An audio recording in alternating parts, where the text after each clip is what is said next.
But Mics are live, you butt face. And we are live. Wait, what happened to the Oh my god, the I like how cameras? the mics go live as soon as I go. what happened? Give me a second. Give me Okay, a there second. it goes. There it goes. I don't know. If anyone saw what just happened in that first screen, I apologize. Like, I picked the wrong one. Oh, he's gonna go take care of his dog.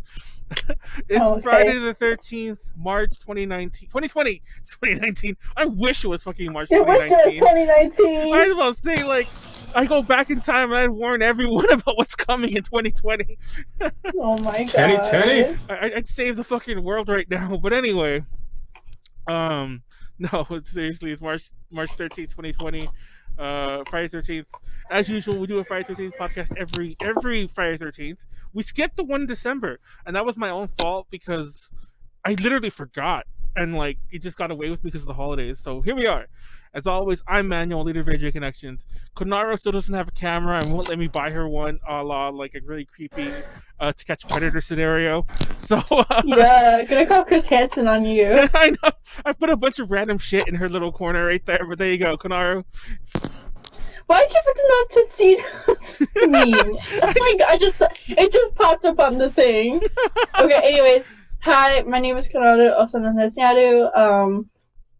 I don't know what the fuck Manuel has going on my screen, but I guess at least I have my Sonic Riders remake now hashtag. That's all I care about. And I'm gonna be snacking and playing some Pokemon Mystery Dungeon DX again. If you want me to rescue your team, just drop your Oh my god, your friend code. just drop your little password down below, and I'll type it in, and I'll go rescue you. Even if it's like Stormy Sea, floor 39, I'll go. Oh my god, you're all like on point there. There's too many new Switch games. I haven't got a chance to play any of them. But anyways, joining us special tonight is Nestor. Yo, I have not been here in forever. Yeah, so you've never been on this excited to be back. podcast, but you were a regular on the gaming side yeah, of things. the sister. For those who don't know, we used to have one podcast that was gaming and music every other night. It's funny because now this music one has become just a generic one, like a shitpost one. But but it used to be music, and then we had gaming music alternating, but it was all under A to J Talks. And then when that ended, we kind of did two sister podcasts, and one was called True 4K Gaming something Ultra Complainathon with Knuckles, and then this one was called Ultra Miracle Podcast blah blah. It was actually a lot longer, and we both had really stupid long names, but now it's just Ultra Podcast. And the only reason why we had the long name for this one was because we were super inspired by Waseda. Yeah, it was Wasta. There's a bit of other references. Obviously, the Z is the Momoro Clover reference, and there's a few other things, but it's mostly Wasta, I will admit. Anyways, circling back to this podcast, we're going to talk about retail horror stories. We don't have much of an outline here, but I have a lot of stuff we're going to talk about. Like we just have stories. It's story time tonight. There were a few other things I want to talk about. I want to talk about the stereotypical customers and all that. But let's give a little host recap. But I almost feel okay, I'll use my host recap stuff for this because I think it's I think we should speak about the elephant in the room. By the way, the fucking overlay is like a millimeter off. Okay, there it goes. I fixed it.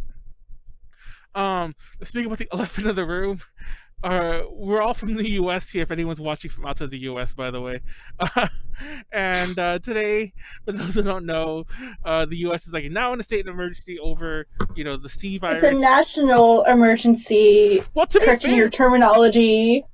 To be fair, LA has been under the greater LA County has been under a state of emergency for over a week. Okay, but let's be real. When aren't y'all under a state of emergency? Okay. Like, no kidding. Look, we don't need to be attacked, okay?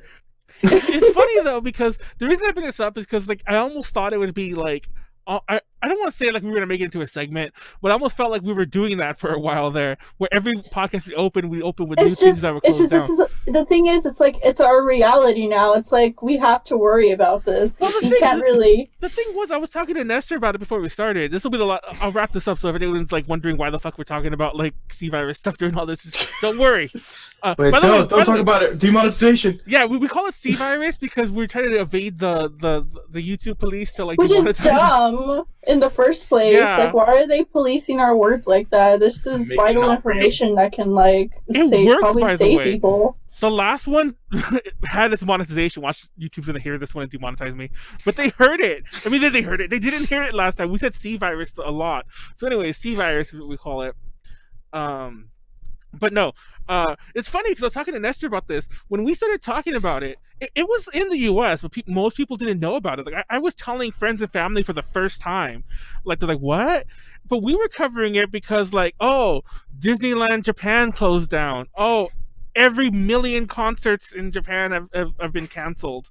Oh, they're doing live streams now. Wrestling events, all that stuff. Yeah. Like wrestling events in Japan got canceled. And like, I don't think no one even noticed it was a as big a thing here until they fucking canceled Emerald City Comic Con, and then after that one, it was like a snowball where like South by Southwest went, and then that's when the bigger mainstream started picking it up, and then now everybody's canceling everything left. The fact that one whole city in my state is about to go bankrupt is really scary, honestly. I mean, I will close with this, and I'm going to leave it here. First of all, there's no point updating what's closing anymore, because I'm not even like trying to make a joke or being facetious here.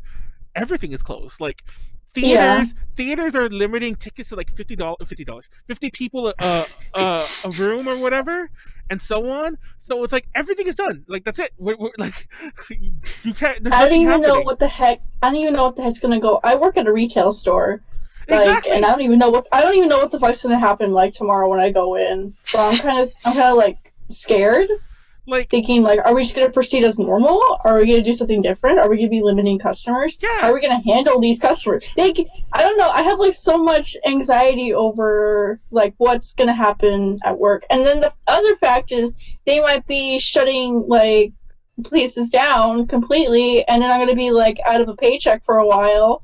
So, like, I have to worry about, like, paying bills. Like, how am I going to do that? Are my bills going to be, like, covered for the time that I'm not working? Like, I don't know. I have anxiety. No, I mean, I think we all have to, like, I was going to say, I will close with that before I let you guys say. That's the other thing. What recap can we really get? We can't go anywhere. We're not doing anything. Yeah. I mean, we could just, like, do more podcasts during this. Try to keep everyone entertained. Like, I have a feeling that I'm not going to have a hard time putting together that furry podcast after all, because we could just, oh my God. Everyone's going to be free. They don't have an event to go to, or event to prep for, unfortunately. Where are the furries going to go? Maybe I'll stream, like, fucking Animal Crossing with 8 billion people on Friday. But, I want to do a stream where I just like rescue people's Pokemon on my mystery dungeon. Oh hey, this game's actually really good. Okay, don't fucking at me. Before we joke about streams, real fast, I was gonna say was like obviously everyone should be a little concerned, but don't panic yet. But never panic. Wash those hands. Wash your hands. Yeah. Be concerned and be ready to act accordingly if things change. And that doesn't mean panic. I shouldn't have said that was a horrible choice of word. Be prepared to react, and don't react to panicking. React to like, oh, it's a little worse. Be Maybe smart, not a tart. Anyway, what the fuck was I saying? So yeah, speaking of funny streams, I actually been playing a lot of Picross recently. You're playing the Komodo Friends one. It was on sale. I was thinking about buying it. You should get it. I beat it. I actually... okay, if you like the anime, it's good. I just like Picross. The thing is, almost every fucking puzzle is a character I don't know. So, to me, who's your favorite animal? Just like not knowing the character at all. You just saw them and you're like, wow, that's pretty cute. Who's your favorite out of the Komodo Friends one? I think there was a zebra girl that was pretty cute. I can't remember her name. Oh, her! Yeah! She is pretty cute. But yeah, I beat them all. But like, that one's fun because like they have the thing called clip puzzle where like as you beat more normal puzzles, you get to collect pieces for this giant puzzle, and it has like 60 little puzzles, and you do each one. It takes forever. But anyways, there was one puzzle this morning on a different game, on one of the normal non-themed Picross games, but all their clip puzzles were based on Cinderella. And the very last one, because it was like, it was the pumpkin thing, it was the ball, it was whatever. And the very last one was the prince putting on the shoe. That fucker was 60 little puzzles. I should show everyone my timestamp later on. I'll put it, if I manage to edit this in YouTube, I'll put it in the corner right there. It took me almost 4 hours to do it all this morning, and by this morning I mean like at midnight. Like I stayed up. Oh my god!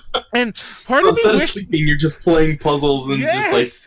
Part of me wished I would have streamed that because I was going crazy. Like I had to redo a couple because the whole idea is like, you know, for those who don't know, you fill in little squares and and it tells you like, oh, it's hard to explain, but you fill in little squares and then according to the numbers that they give you, like it's 3, 2, and 1. You got to figure out how to put 3, 2, and 1 in a 10 square line. And if you fuck up and you're almost done and you don't realize until you're done, it's really hard to undo what you did. So you might have to just restart the whole puzzle. And there were many times when I was getting so frustrated because I was sitting there for like 10 plus minutes. I'm like, I'm not going to restart. I'm not going to restart. But after a while, I'm like, you know what? I have to restart. I have to restart. And I wish I was streaming that because I'm going to stream the Picross 3 S3 clip puzzle. Like I said, I already did all the Kimono Friends ones and I already did the Cinderella ones. Hopefully they're as hard because that fucking Cinderella one, if I ever see Cinderella, I'm gonna punch her. Oh my god! Don't quote me on that. Dude. Don't quote me on that. I'm so tweeting that out. Oh my god. By the way, someone's just gonna take that part and now it's on now it's not a format. If I ever see Cinderella, I'm gonna punch her. But no. Which reminds me, by the way, we have a couple of viewers now. The chat is open. We always shoot the shit before we actually start jumping to the real thing so we can get things going and lighten up a bit. See, it takes so many things like stupid like that to us to finally get going. Oh my god, I can't believe I said that. But anyway, chat is open. Like, comment, subscribe if you're on YouTube. If me punching Cinderella made you laugh on YouTube, you owe us a like. Jesus Christ. Shut up! It's so late. I don't make these rules that you owe us a like. Yes, you do. And if you're Cinderella watching this, you can go ahead and dislike, and I'm fine with that. And somebody put a funny like punch. We call it the ASCII art. Somebody put a funny punch thing in the comments. If you want to be a real homie, it doesn't have to be Cinderella. You can just a punch. Anyway, let's move on to retail horror stories. Okay, so how are we gonna do this? So we'll do round table style, but first of all, let's talk about some of our experiences. Oh, let me start with that retail experience. Let me actually make that a topic because that's the best way to talk about it. Okay, I have experience out the ass. You go first since you already are apparently ready to go. Okay, so my retail experience kind of like varies because it depends on what you like consider like retail and everything. So my first retail experience was in high school. I worked at Sears before they went bankrupt. It was the crappiest first job I've ever had, and like, I don't know, I was confined. So like, I worked in the shoes department. Just FYI. Oof. The way that Sears like lays out stuff and like has their employees do certain things, I was only confined to my shoes area. I could technically leave it, but I couldn't leave it to help a customer in another area. I couldn't, fold tables or anything that, like, if it looked messy on one part, I couldn't fix it because it wasn't my area. I had to keep my area clean. And it was just, I don't know, it was the worst job I've ever had. And it was ass. I hated it. I hated Sears. I'm low-key kind of glad they went bankrupt because they were just an ass company. I hated it. I actually have some funny Sears not horror stories, some Sears shopping stories. I have Sears horror stories, like too many. Okay, and then after that, right before Christmas, I was like, okay, I wasn't even a year in. I was like, okay, no, I'm not gonna stay here during like Black Friday and Christmas. I'm gonna get out of here because I knew my heart could not handle it. So I then went on to my second retail experience, which was Box Lunch. It was a new company at the time that was like a sister thing to Hot Topic. It was like more adult-oriented, nerdy, geeky stuff, and it was cool. The only thing was that the hours were whack, and I was only seasonal, because right as I left Sears, I went straight to Box Lunch. I mean, it was okay. They didn't keep me around because they didn't see anything in me, I guess. And then after that, I stopped working for a while, and they just did like con stuff. And of course, and I have experience doing Texas Idol Festival and just running panels. Of course, I kind of count that as retail or like service industry. Counts, yeah. Well, definitely. It kind of counts. Because especially what I do, like organizing the Idol Festival, I had to work with so many different characters, so many different kind of people, and then I had to deal with the audience and everything like that. So yeah, I kind of count that as like part experience. And then other than that, I now work at Macy's, which is probably the #1 best job I've ever had. Please work for Macy's. It is seriously the most. They give you a lot. And I feel like they actually care about you. The schedules are so flexible. Oh like God. I can ask for a week off and no one will question me. It is that amazing. Well, and everyone, welcome to Ultra Podcast Z, sponsored by Macy's. Sponsored by Macy's, yes. Come open a card with me so I can get credit. Yes. And so now I work at Macy's. Pretty 10 out of 10 company. Would work for if I ever get a chance to again. I still at work with them, but yeah, I originally was seasonal starting November last year, and then I worked my ass off because I wanted to stay there so bad, and now I'm part-time in their backstage area, which is like their Ross, TJ Maxx sort of like area. Also, I hear a dog. And That was really a cute. loud dog. Yeah, it's my dog. Give me a second. Let me see if I can. I like how she just starts freaking out the moment that I start doing this. Give me a second. But yeah, that's my experience with retail. I'll go anyone want to go next? I'll go next to Nestor's there. First, I can mention that service industry versus retail kind of thing going on.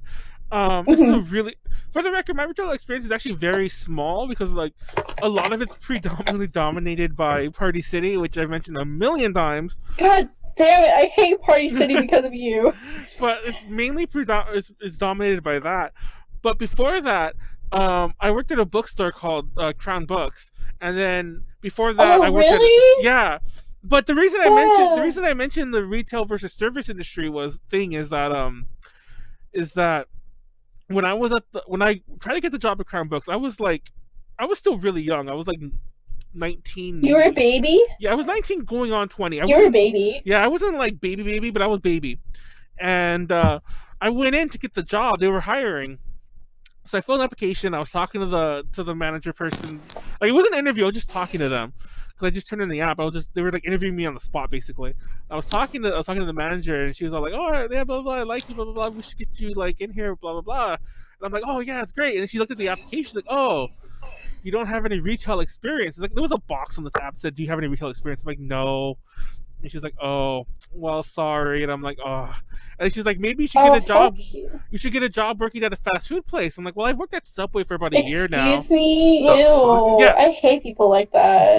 But the reason, and don't get me wrong, she was boomer as fuck then. She was really old.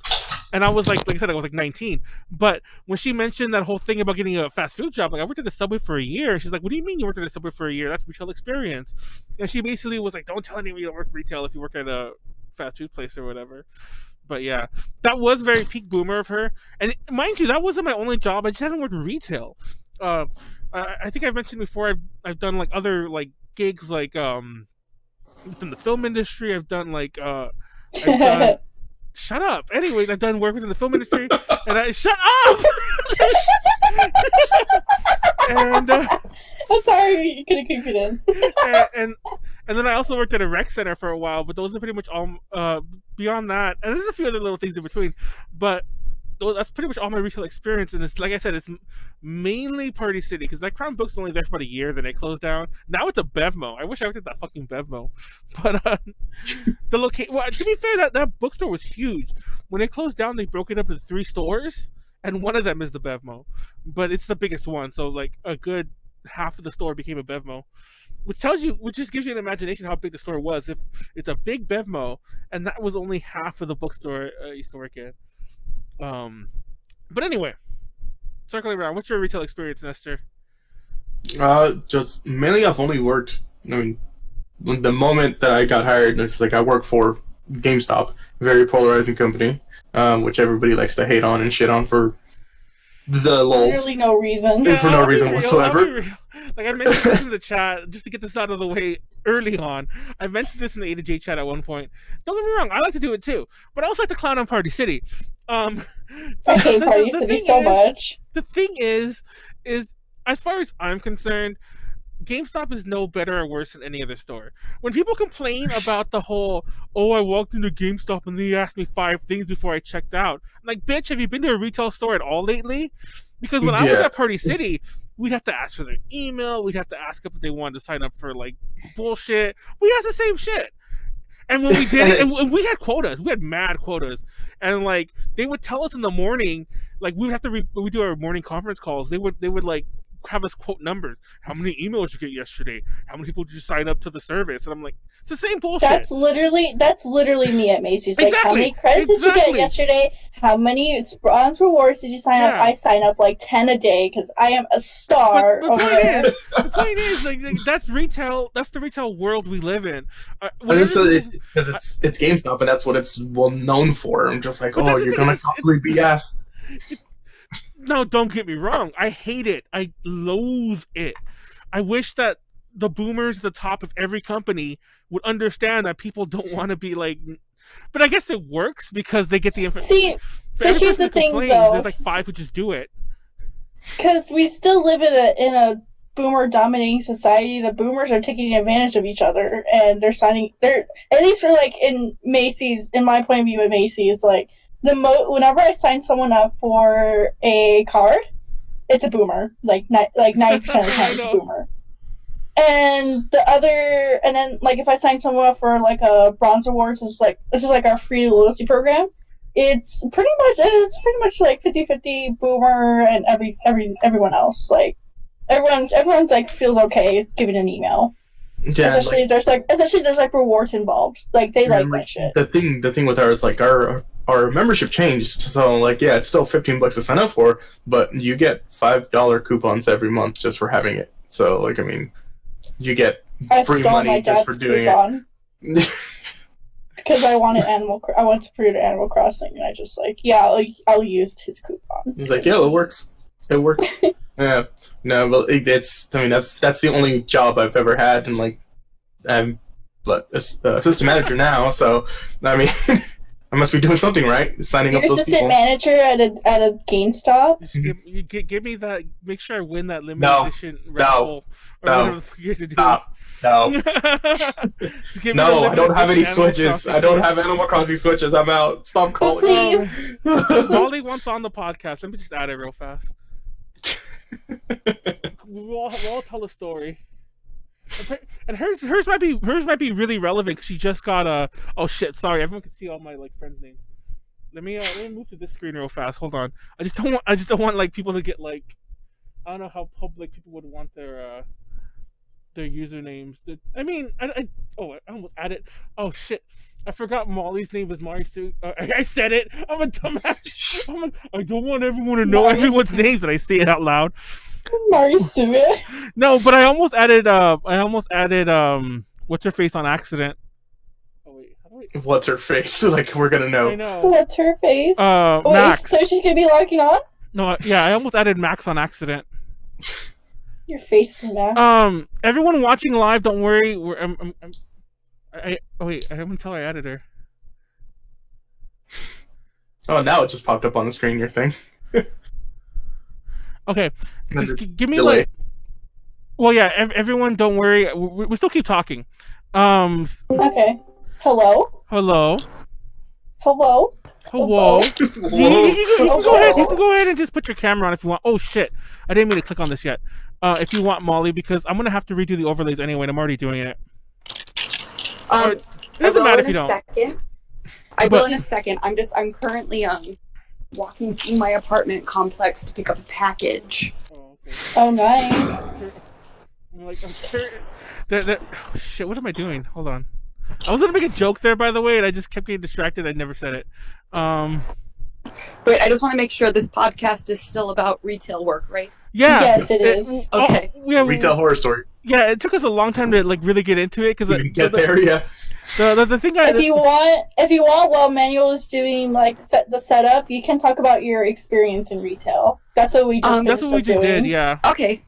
I have not actually. Well, hello everyone. This is Molly. I'll maybe turn my video on in a second. I'd have to put makeup on first. But I basically have. I don't have any retail experience.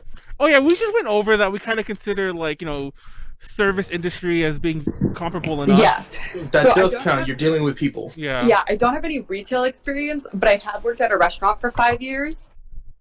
The restaurant will remain unnamed, but it is named after a dessert. Okay, there's like 5 restaurants named after dessert, but okay. I know supposed to say you just like basically gave it away, but okay, go on. Well, did you hear the second part I said? I said it's named after a dessert and a factory. Oh, you. I would say, I love. The ice cream factory, of course. I will say, I will say in general, all of the problems that I personally have, none of them are with my restaurant itself. I actually really enjoy working for the company I work for, which is something that I know a lot of people in the service industry cannot say. But that being said, there are still days where I want to cry. That's any job. Like, I want to cry today. Most of my jobs that I've had have been service related. I also worked at a Renaissance festival when I was in high school, which is also a service job, but is a very, very different type of service job. But yeah, that's basically my experience. I haven't like worked at a bunch of different places. I've just worked at one place for a long time. There we go. I'm just letting everyone know that our thing's back. Let me start changing this. This is gonna say retail. It doesn't say horror stories. I'll put horror here.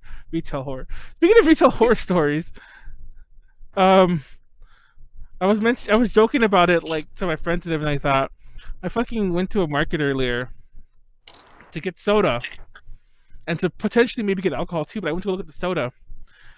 And you want to hear some retail horror stories? I'm just glad I don't work at a supermarket right now. Yeah, no, it's ridiculous. My friend Kaylee, who I think everyone in this. Oh yeah. At least, so have you been seeing her Facebook? She's out of toilet paper. Yeah, she's like not able to find it anywhere, and it's not like she's trying to hoard it. They're just out of toilet paper and need more, but they can't find it anywhere. Now, nobody come bang on my door like it's a zombie apocalypse. But like, I actually mentioned on like 2 podcasts ago, when like the whole thing in Japan like happened, where Japan ran out of toilet paper, I kind of freaked before everyone else did, and I went out and I bought like a ton of toilet paper. Like you're the doomsday prepper. Yeah, and like I'll admit that like I was part of the problem, but I'm glad I did it then because there was no lines. Nobody even questioned why I did it. There was no limit. I just did it, and people just looked at me weird, and I went home. But if I did that now, it would be such a big. First of all, I couldn't do it now. I'm sure I had to drive to like 8 stores to even find it. For the record, there was none at the market I went to today, and I wasn't even looking for it.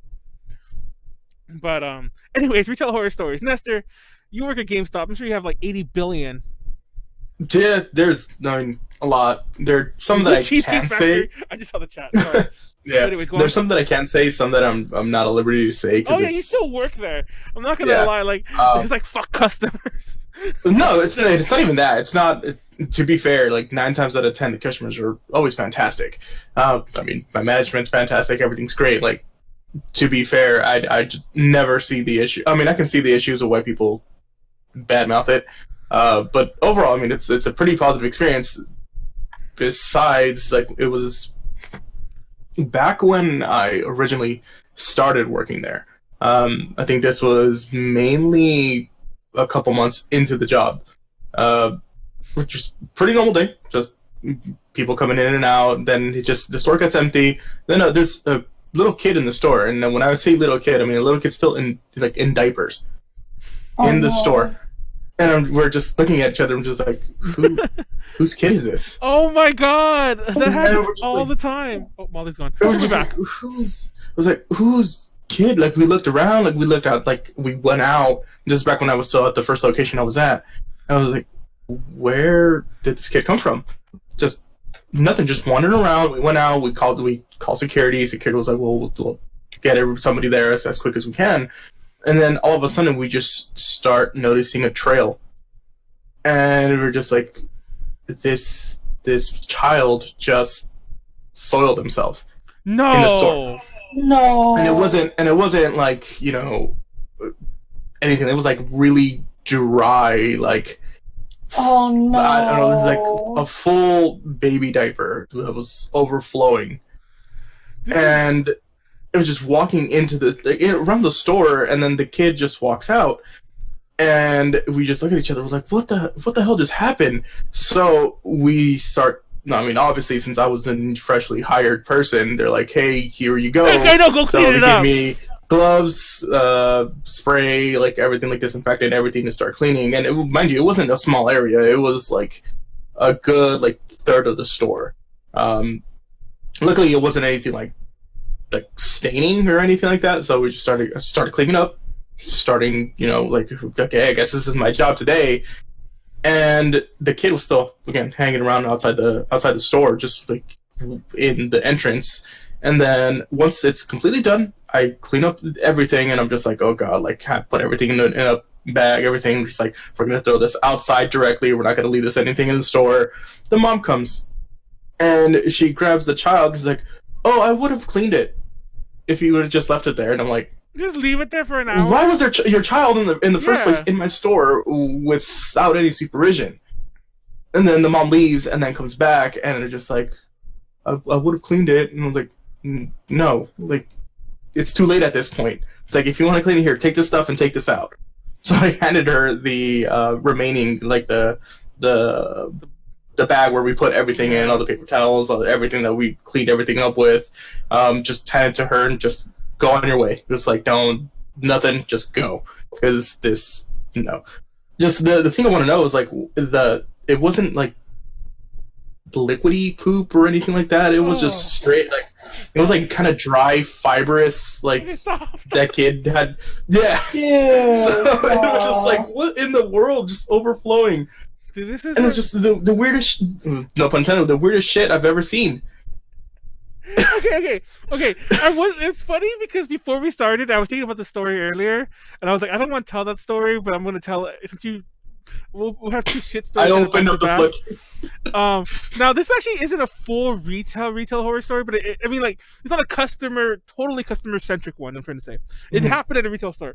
So, anyways, it was at Party City. A lot of my stories are going to start this way, and we used to have two bathrooms at the time, a male and a female restroom. Fun fact, before, like, it kind of was the craze, we made a genderless restroom, but only because we used the other restroom as storage, and we didn't want to let people, like, we didn't have to clean up two restrooms.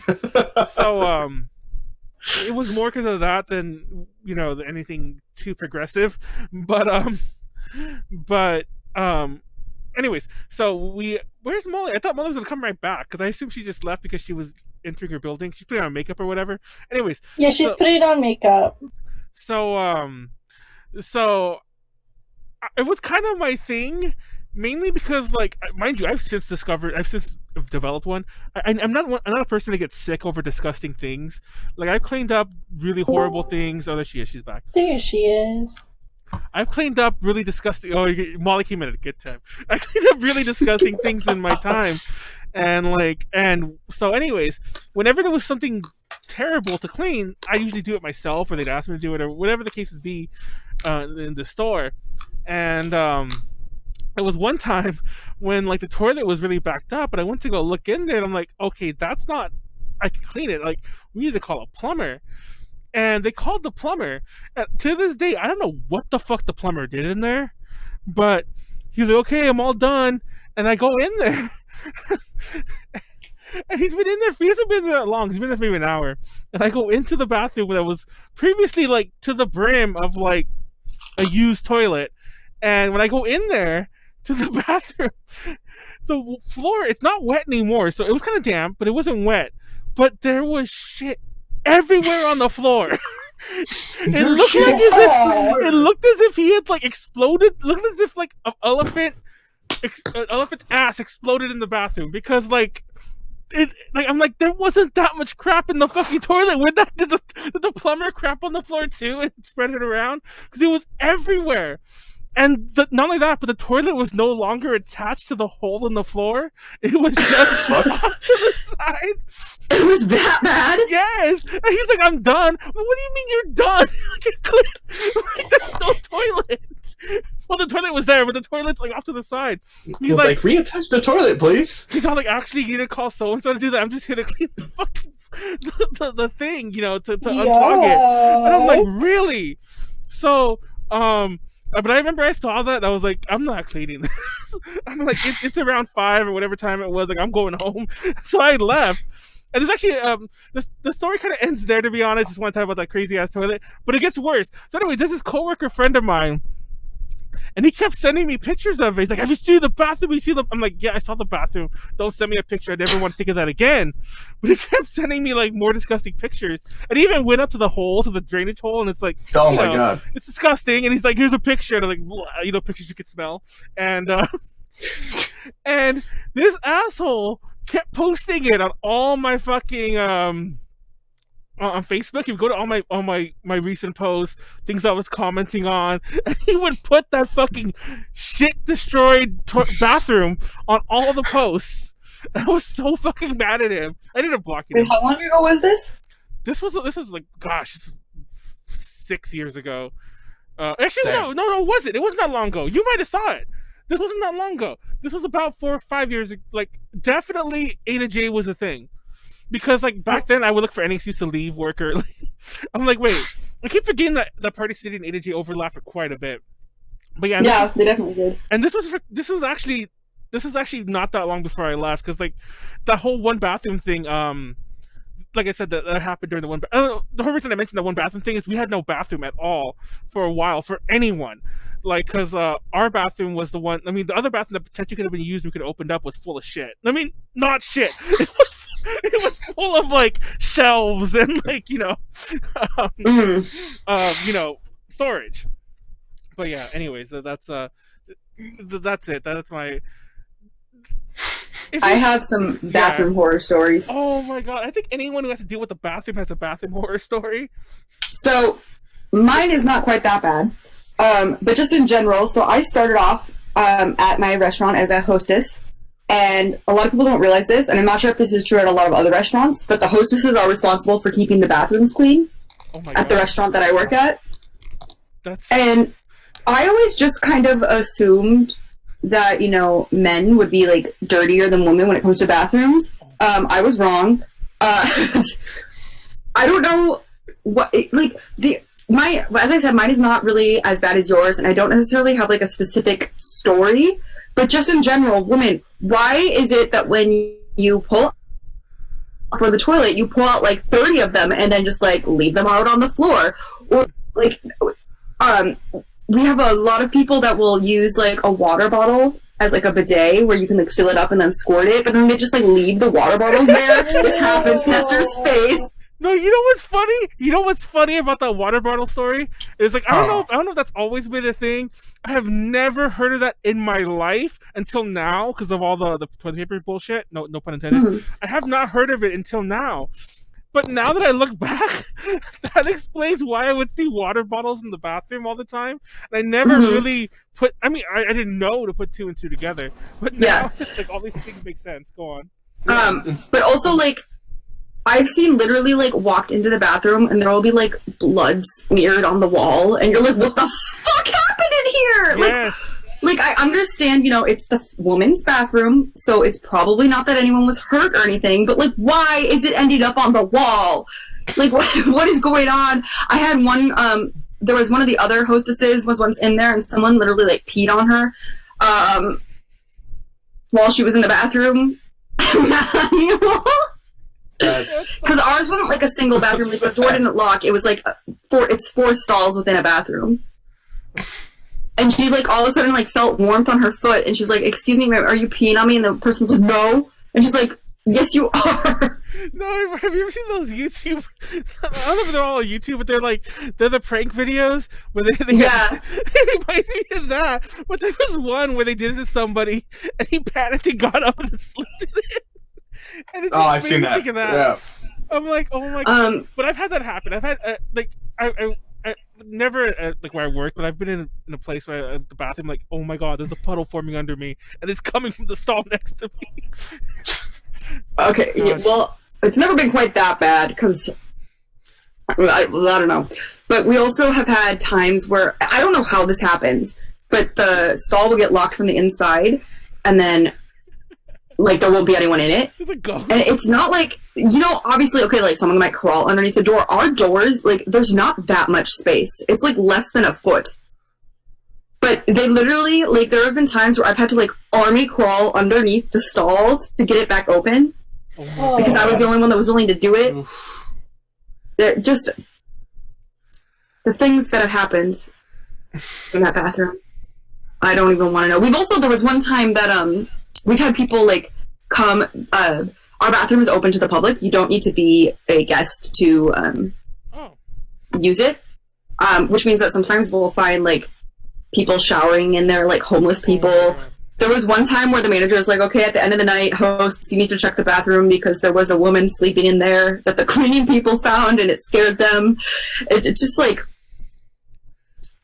yeah, our bathrooms are, as I said, nothing like super that I know of, like super ridiculous has happened. There have been times where we've had to close the bathroom temporarily because things have needed to be cleaned up, mainly like someone got sick or something and none of the girls were willing to pick it up, so they had to close the bathroom so that one of the like the bussers or like the male managers could go in there because all the females were like no.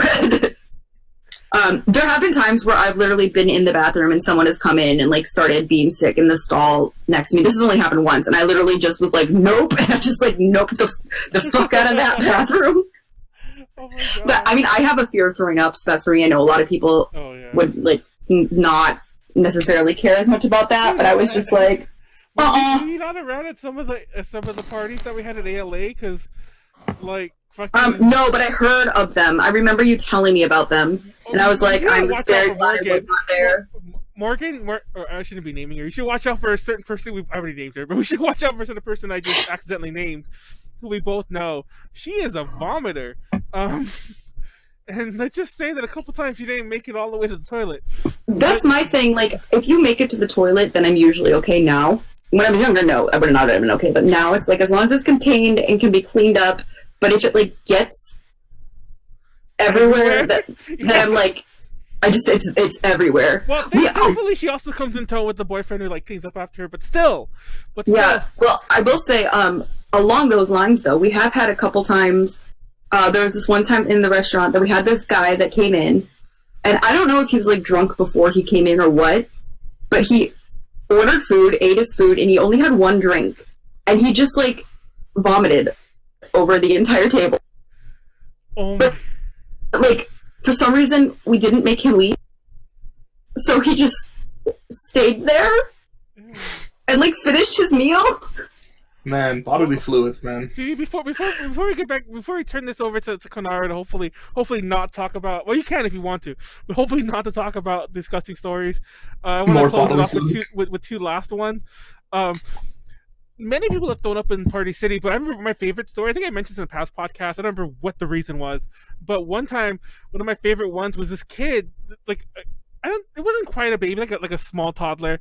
The mom was holding the child though, and the kid clearly was like gonna start throwing up. So she straight up, and like instead if it was a baby, it would look a little less weird. Maybe it would look just even weirder. But she got the kid and she did like this and held the kid like away from her, head down, and let the kid just throw up all over the floor. And wait, head down? Yes, head down. Like, which was that's horrible because like if your head is too far down, it starts coming out your nose. That's not comfortable. Yeah. No, and mind you, I was like covering someone's break. I'm like up by the register, and I'm like, "Is that?" And I have a direct line, and she was like one of like two customers in the store, so I have like a direct line of like sight to her, and I'm like, "What is she?" I thought she was gonna drop the kid, like she got mad at the kid and throw the kid, but then she just holds the kid like this, and you just see the kid vomiting. I'm like, oh. Anyone ever watch LA Beast? This YouTuber. Don't watch him don't watch him, Molly, because you're like vomiting. He sounds like one of those douche tubers. He kind of is, but he's cool. He doesn't clickbait you. He puts like eats 100 of these nastiest things ever, and he'll eat it, and then he'll vomit everywhere. But That's literally his whole thing. Yeah. Or sometimes he gets sick other ways, but like most of the time he Does he throw up in every video? Gets sick. No, like in like maybe half of them. I mean, one time he's eating light bulbs, so he didn't throw up there. He just felt like shit. And one time he ate a cactus, and he just like cried and cried, but didn't throw up, and so on. But he doesn't always throw up. But one time he ate like 100 egg yolks or like raw eggs, and then he vomited after that. It was disgusting. He vomited a lot. It was all yellow. But anyway, that's not my story.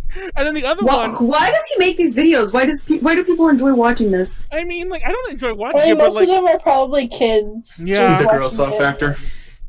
like. But anyways, but no. And then one time when I was working during Halloween, somebody had hid a diaper inside of one of the pumpkin buckets.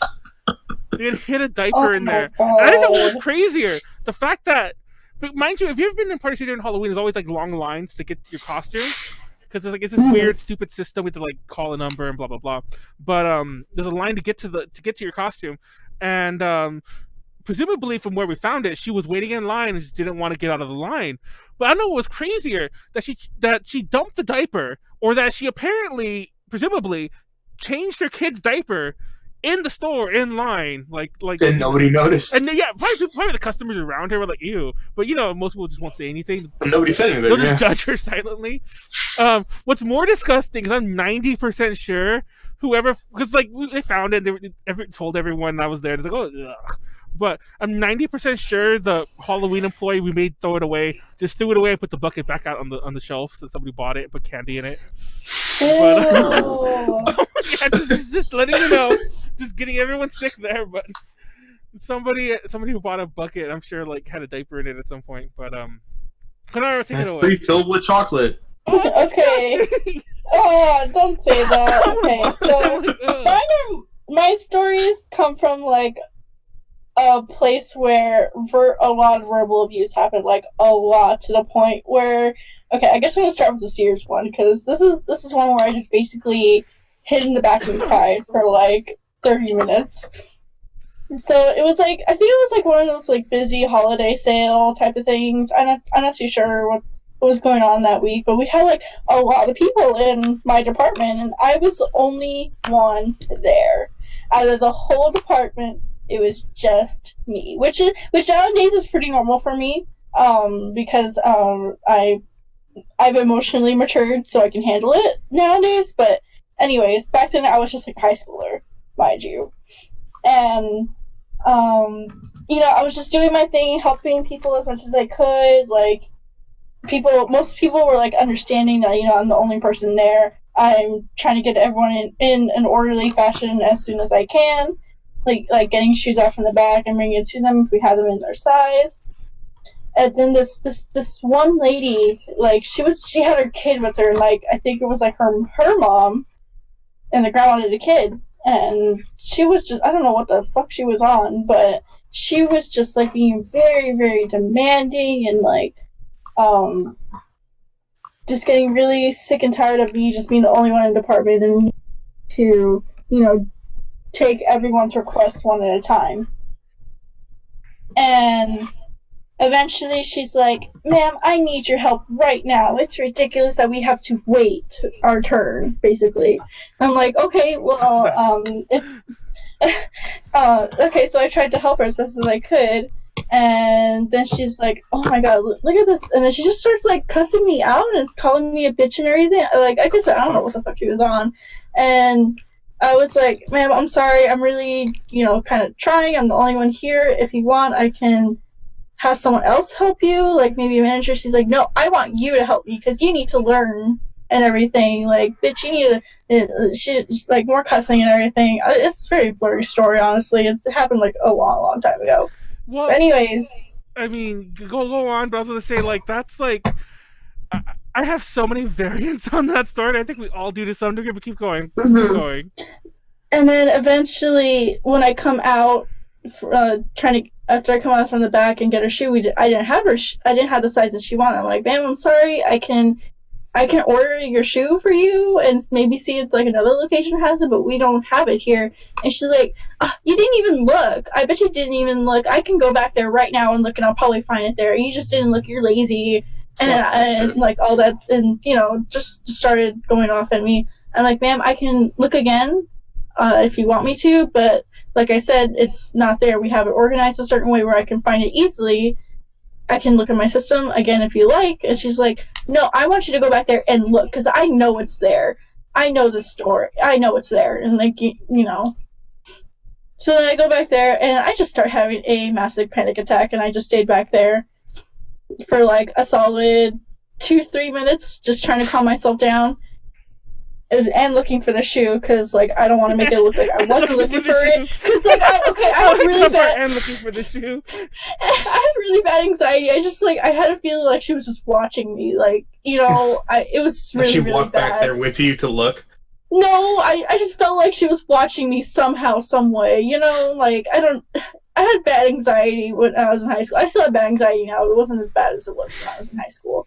But anyways, I go out and I'm like, ma'am, like I said, I looked, I don't see anything. Look, I even have like our little scanning device thingy, like it was like a little iPhone, iPod sort of thing where we just scan with like a little external device and it shows what's up in our system. And I showed her and she's like, I'm pretty sure that system is wrong. I know you have it back there. and then what do you call it? I just left.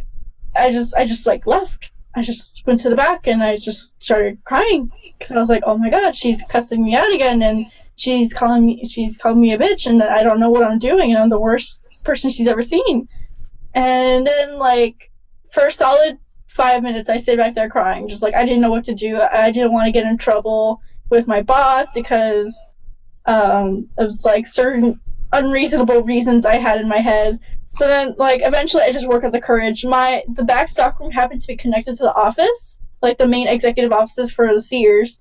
So I just go there, and I'm like, and I go to my HR, and I'm like, I need help. There's someone just, like, cussing me out, and mind you, I was a kid, too, and I was just like, I don't know what I'm doing wrong, and they're, like, trying to calm me down and everything, like, no, you didn't do anything wrong, we're gonna go talk to them and everything. Well, probably because you were crying, but I have many stories that didn't end that way, but go on.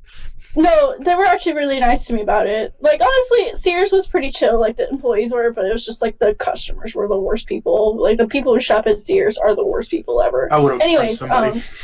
Anyways, like, they go to try to confront her with a security person, and then she starts cussing and screaming, like, you can hear her from the office, and mind you, there's, like, a couple of walls in between, like, the office and where the shoot department was.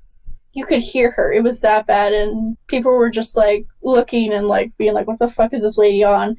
And it got so bad that she started making, like, physical threats towards me and, like, the security person, and they eventually just kicked her out and told her, don't come back here, you're gonna be arrested. Well, and that's it. Similar story. And that's how I gained a lot of anxiety. I mean, not to say, like, you're not valid if you ever feel the need of wanting to sit down and cry. I've wanted to sit down and cry over retail work, don't get me wrong.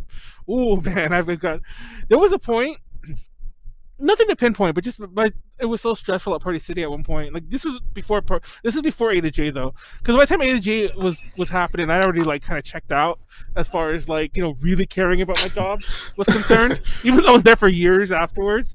But there was a point when I swear to God I was like losing my hair because of it.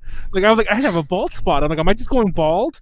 But then like I saw a doctor about like, no, I think it's a stress. There's a word for it, like a stress related like hair loss. They're like, it might grow back if you take a vacation or chill. I'm like, I can't take a vacation. Like I took my vacation already.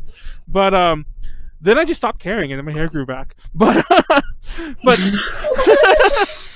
wonder why. But no, I was gonna mention that like during Halloween at Party City, because Halloween's crazy at Party City.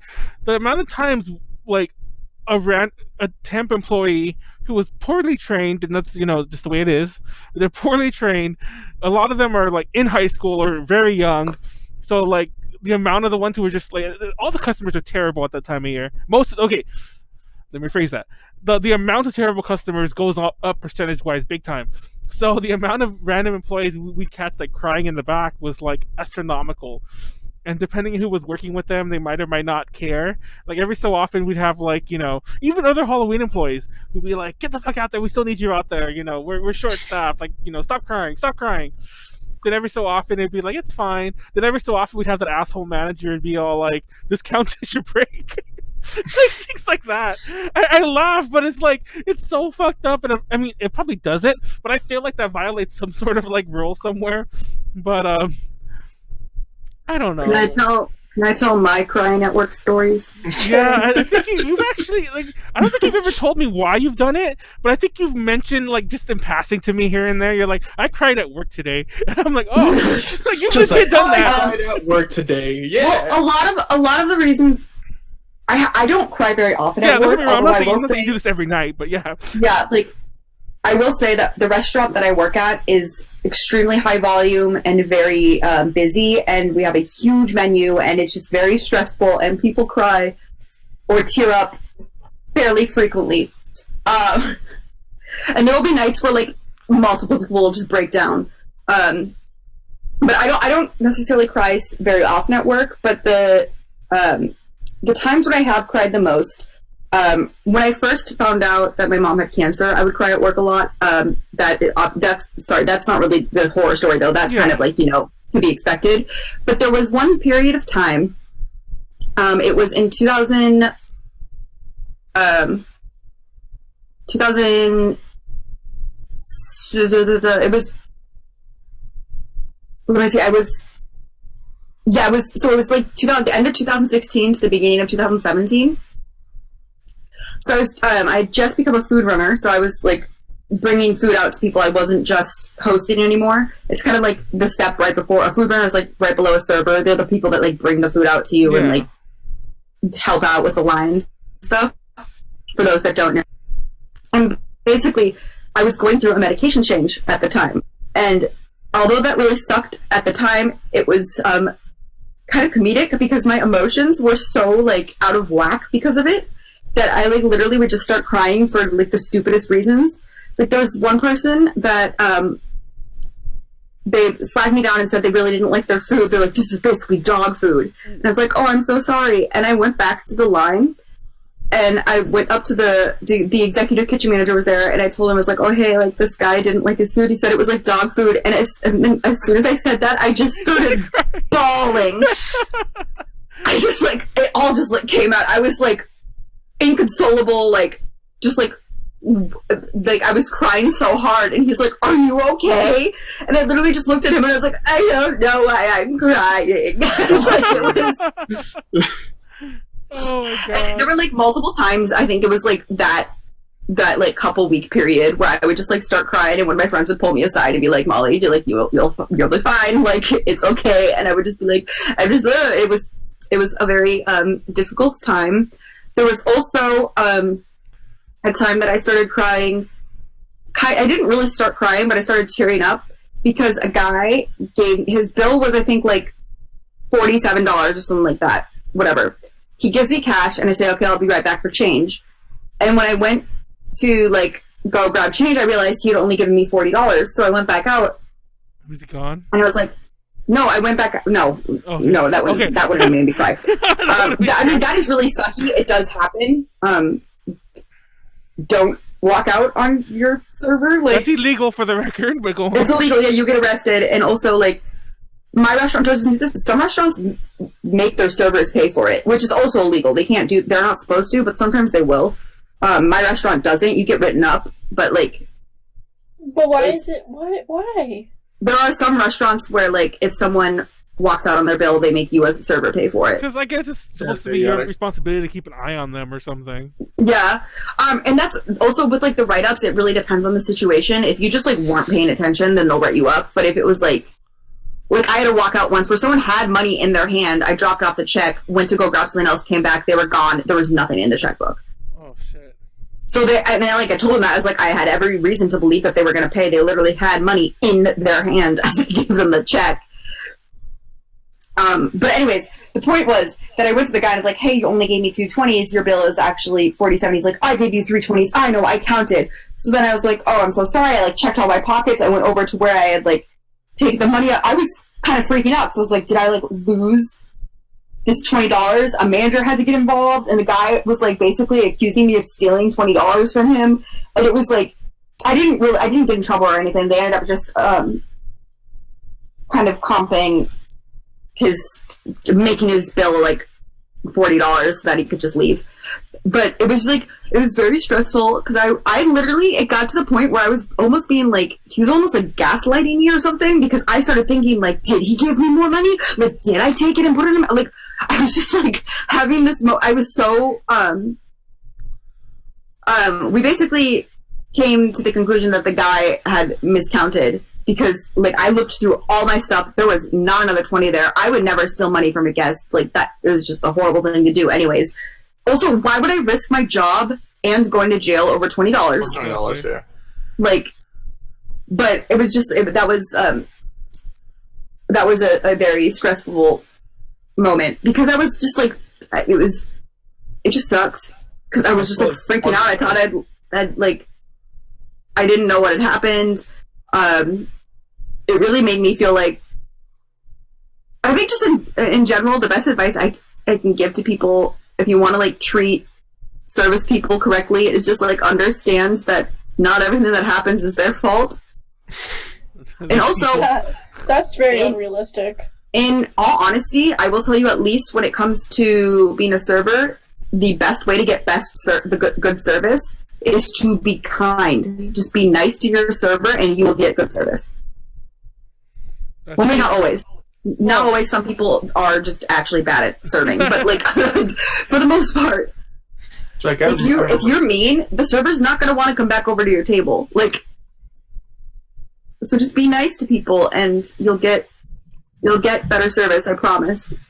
That's how kind of is, like, just in retail in general. Like, if you're rude or you like give up like bad vibes, like no one's gonna want to help you. And then there's the same people that get upset that no one's helping them, and then they, throw a hissy fit about everything, and just don't have such a sour mood, and people will want to be around you and help you.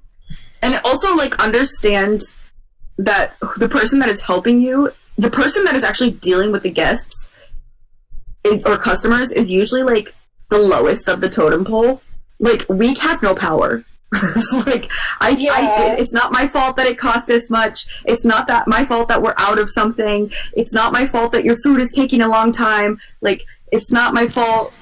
Like, there's so much stuff that's like not your fault when you are in a service position.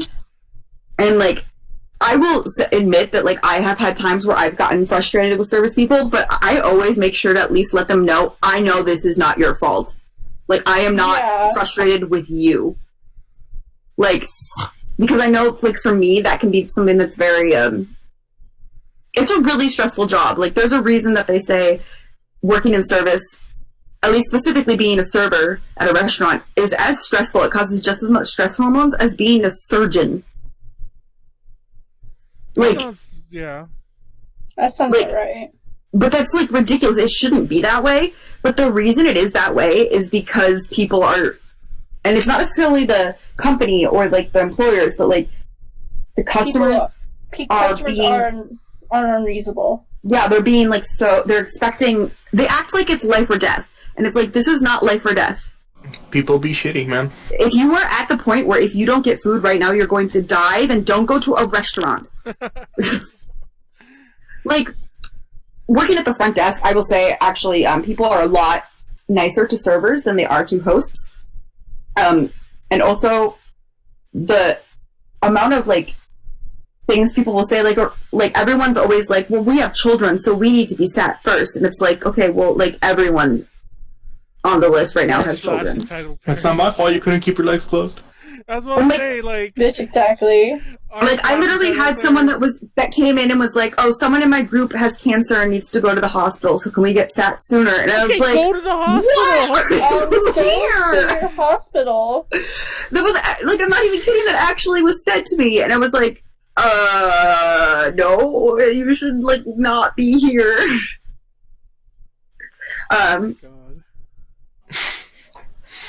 But yeah. But yeah, like, I think something that I've learned from, my position, especially because like it's my job to like take care of the guests, like take care of people who come in. Essentially, like if you get that one person that just comes in and is just like, oh well, like did this happen? I was like, or like this person's like not listening to what I'm saying. I was like, or I bought this game and all of a sudden the game's not in there. I was like, okay, let me do the best of my ability to help you. I was like, you can calm down. I'll take care of you, no worries. And they just get more irate. And I'm just like, well, let me check. It's like, okay, so I had to do this game. And it's not in my drawer. I only had one particular game in stock. It's not in the drawer. It's not in any of the sleeves that I have here because we keep the sleeves and the games in the next to us the entire time. And at the end of the night, we put them away. That way, in case we need to grab something, we know where the sleeves are. So they come in and I was like, oh no, I know you didn't give me the game. It's like you didn't even check and put the game in there. You just gave me a blank box. And I was like, that's not my, I'm not gonna do that on purpose. And then there have been granted times where we forget to put the game in there, and it was like, oh, just come on back, I'll go and take care of you. If you have any sort of issue, I'll return it, and I'll give you some sort of discount on it. Not by much, but like I'll give you something to at least appease you. You just get the people that just come on in and be like, nothing, no matter what you do, it's like, it's gonna help me. It's like, I need to call your corporate. I've had people come in and accuse me of being racist. I've had people call corporate on me in the store. Oh, that's my favorite. And lie to corporate in front of me. It becomes an issue. I was like, you know what? I once had my a job table. is to help you, and that's it. It's like, my job is... Oh, go ahead. I was just gonna say, I once had a table. So, let me preface this by saying that a lot of people come to my restaurant for the bread because our bread is really good. I freaking love y'all's bread. And I will say, you can buy our bread in the grocery store now. So just buy it in the grocery store if you like it so much. Oh my god! I didn't know that. It's not quite as good, but it's still really good. PDT trip to the restaurant. All right. I know. Anyways,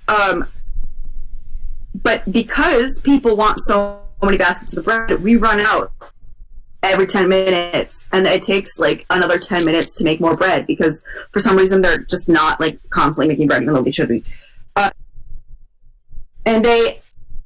So we were once waiting for bread, and it legitimately, like, I was checking. It took like 30 minutes to get the bread. And a lot of tables get upset about that, but this table in particular, they went up to the front desk and called the front desk from their phone. Like, they were standing in front of the front desk that like called them to complain about the fact that they did not yet have bread.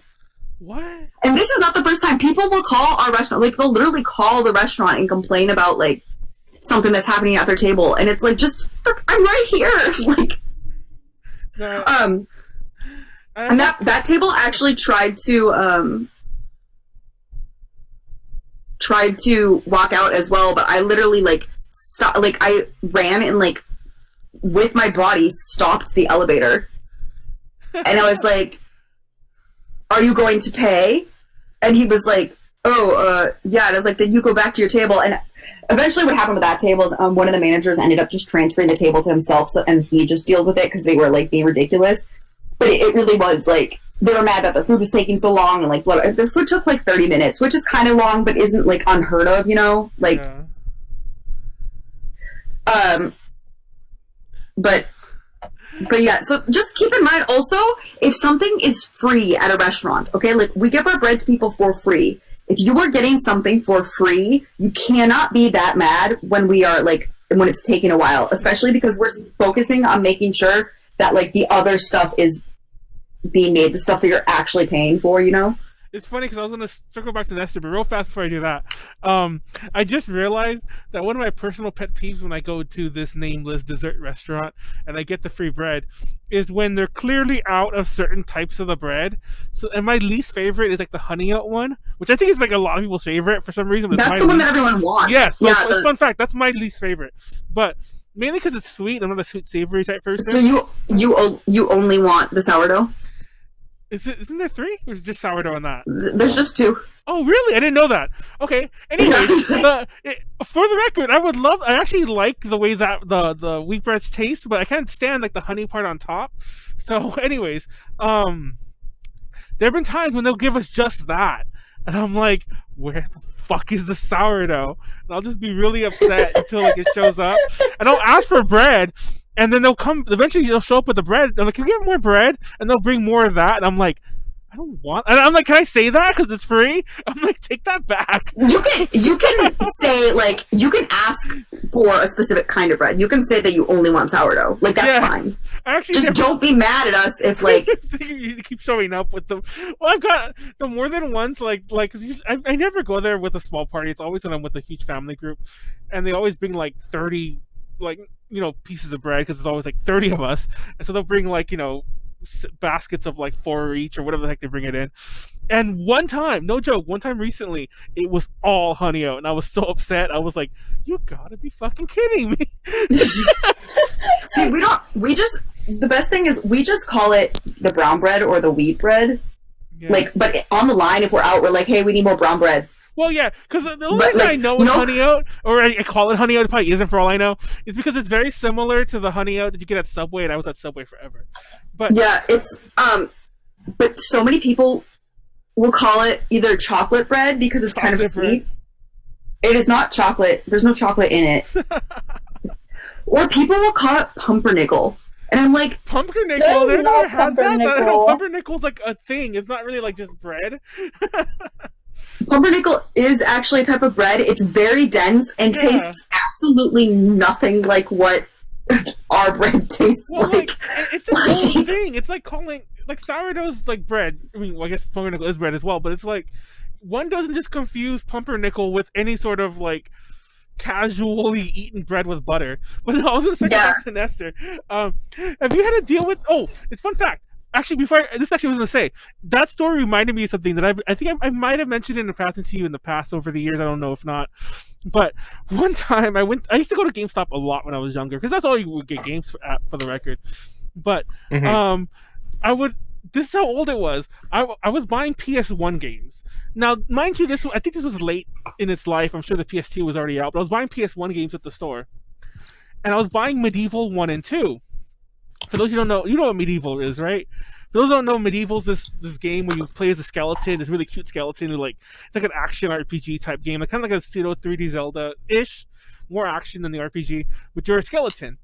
And I think those are the only two games that exist. It was a series that never really continued past the PS1, as far as I know. I can remember off my head. But remastered out now. Yeah, get that remaster. I bought both of them, and I took them to the counter, and I got the games. Went home. Now I'm not as bad as I used to be, but I'm kind of something of a game collector. I was much more of a collector back then. I was much more of a hoarder. So they just sat in a pile forever. I did play the first one, but I played the first one, beat it, whatever. But the second one I never played. So flash forward years, till about 4 years ago. And keep that in mind. We're talking when I was like in high school, maybe when I bought these, until about 4 years ago. And I'm cleaning my games because like stuff had spilled on the tops of them. Like, didn't get to the cases, just spilled the cases. So I clean the cases, and I'm cleaning the games and I'm opening to make sure they're all fine. And when I get to Medieval 2, I open it and it's Medieval 1, and I'm like, wait a minute. I'm like, I must have switched these up at some point years ago. So I get Medieval 1, I open it up, it's also Medieval 1. So TLDR, TLDR, some GameStop employee 15, 20 years ago from like fucking gave me 2 copies of Medieval 1 and just didn't even notice. And just, was it you or was it used? They were both used. They were both used, and I'm like... I will tell you, it has happened where I was so tries to trade something in, and it's the same game in, like, they have, like, the first one and the second one, I open it, and it's the same game, and I'm just like, do you have the wrong one in here? It's like, oh, do I? And then, yeah. I had that happen with me with Sonic Riders. Oh my god. Like the first Sonic Riders. Because I wanted it after I stayed in the hospital and everything, and I begged my dad for it. And got home, opened it, it was like 0 gravity, and I was like, excuse me!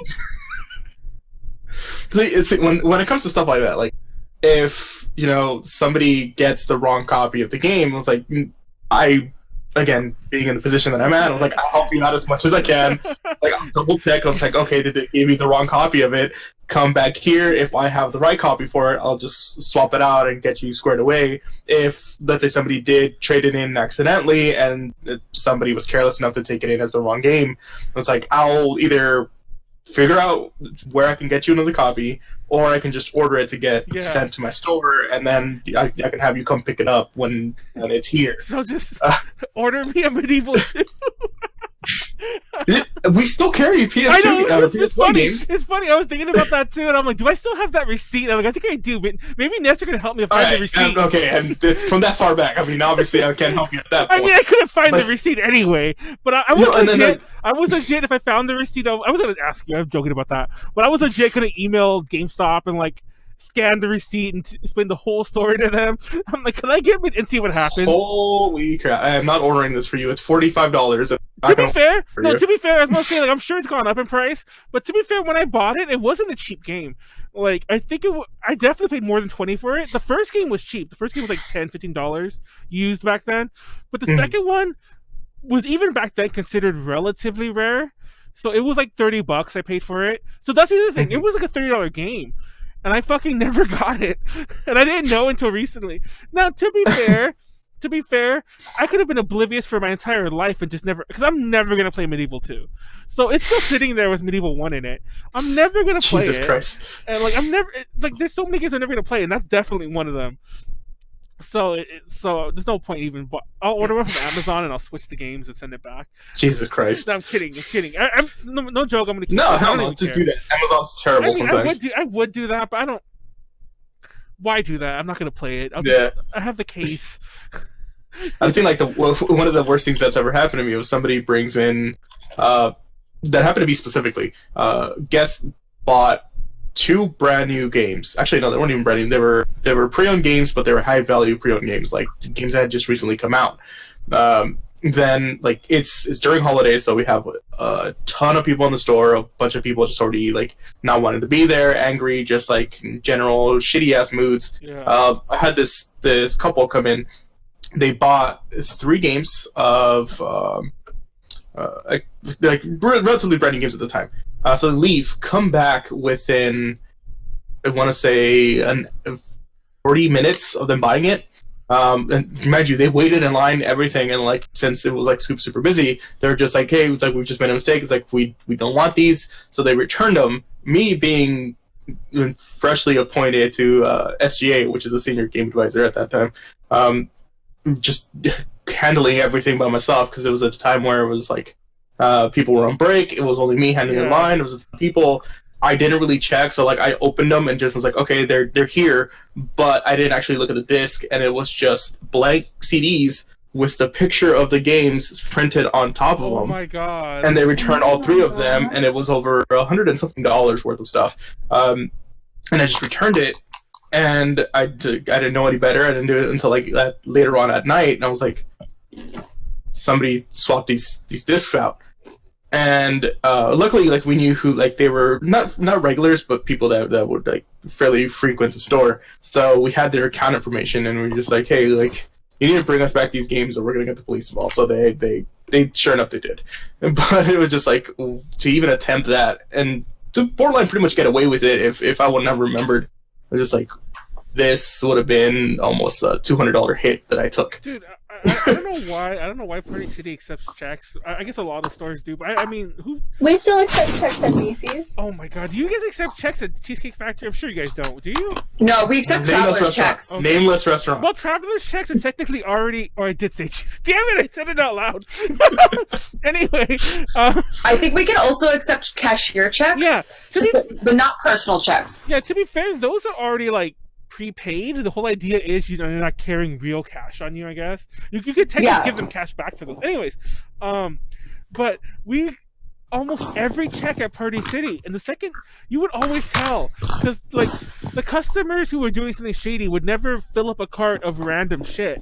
They would go and find like $30 items, and you know, $100 and something or whatever, just huge ass expensive items. Come up, write a check. And I don't know. I'm gonna call it out. I'm gonna say it because Party City, when I left like 2 years ago, 3 years ago, I think 3 years ago now. Fuck.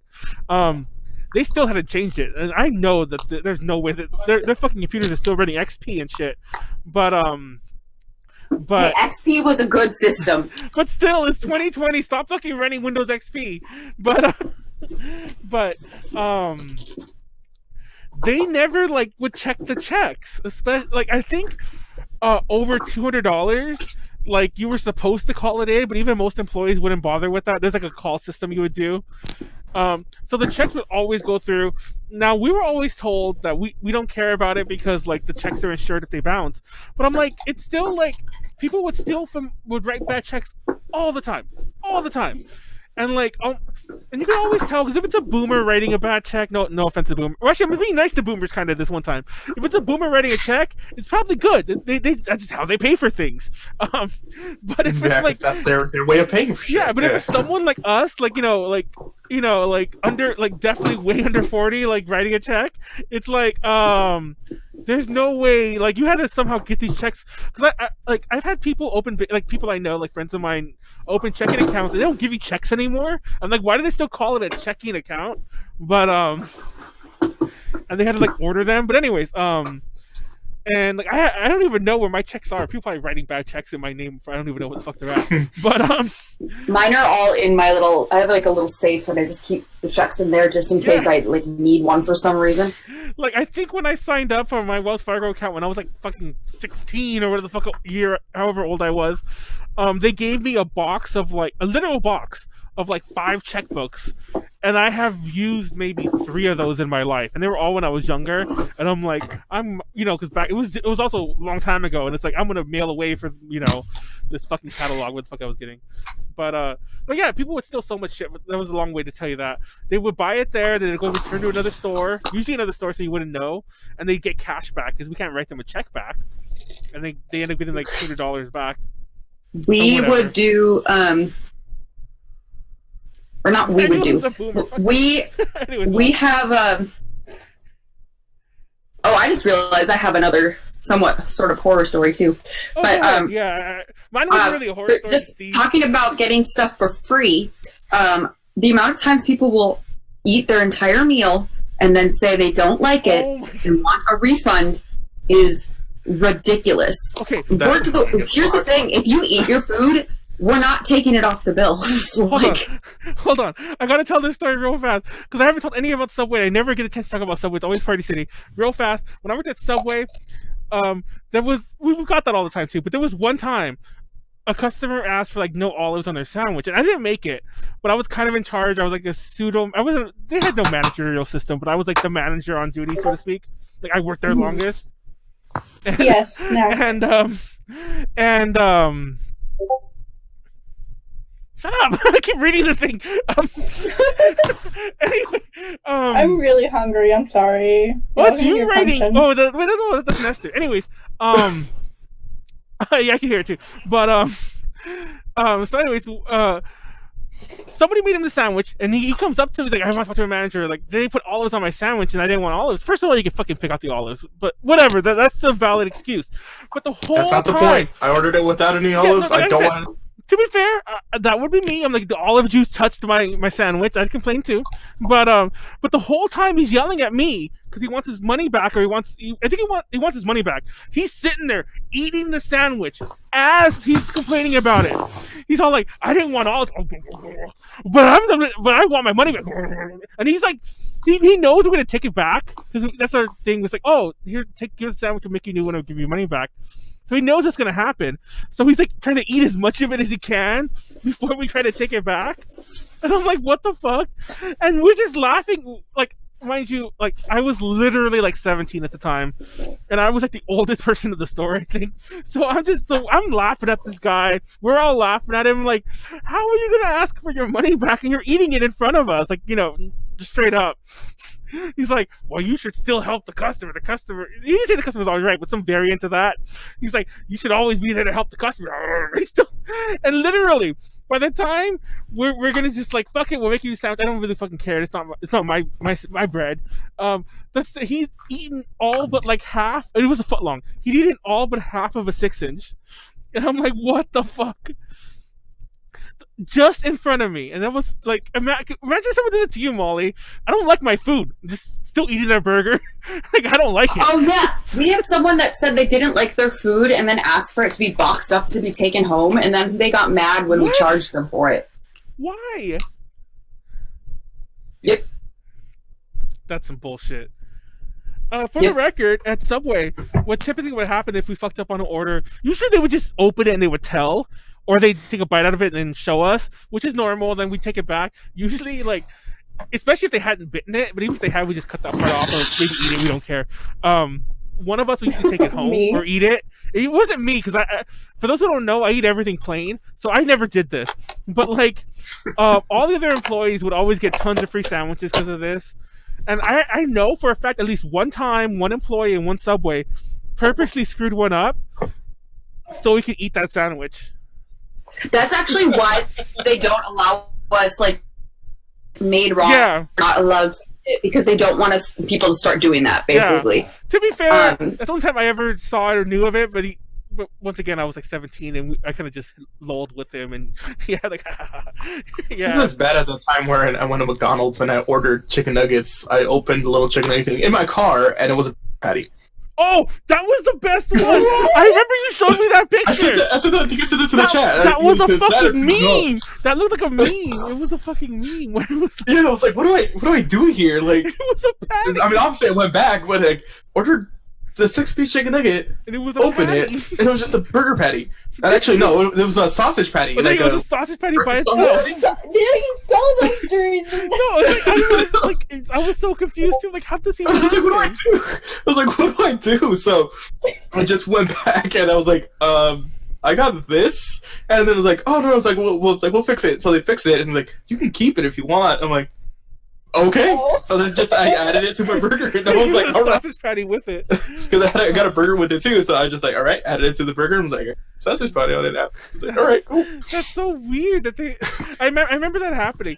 I mentioned this on a podcast before, but like one time, that was just like customer horror stories. One time I ordered 100 and something nuggets at McDonald's, and we were like, oh my god, you're the worst person ever. Wait, was that during AX? No, we've actually done this several times. Oh, okay. But this was a time at home, just me and my friends. We ordered like 100 nuggets, and like just at home. Like, well, it wasn't at home, but we were actually eating at the restaurant. I think they thought we would leave because they put it in a bag, but we stayed there and we ate them. It was open. The McDonald's is open.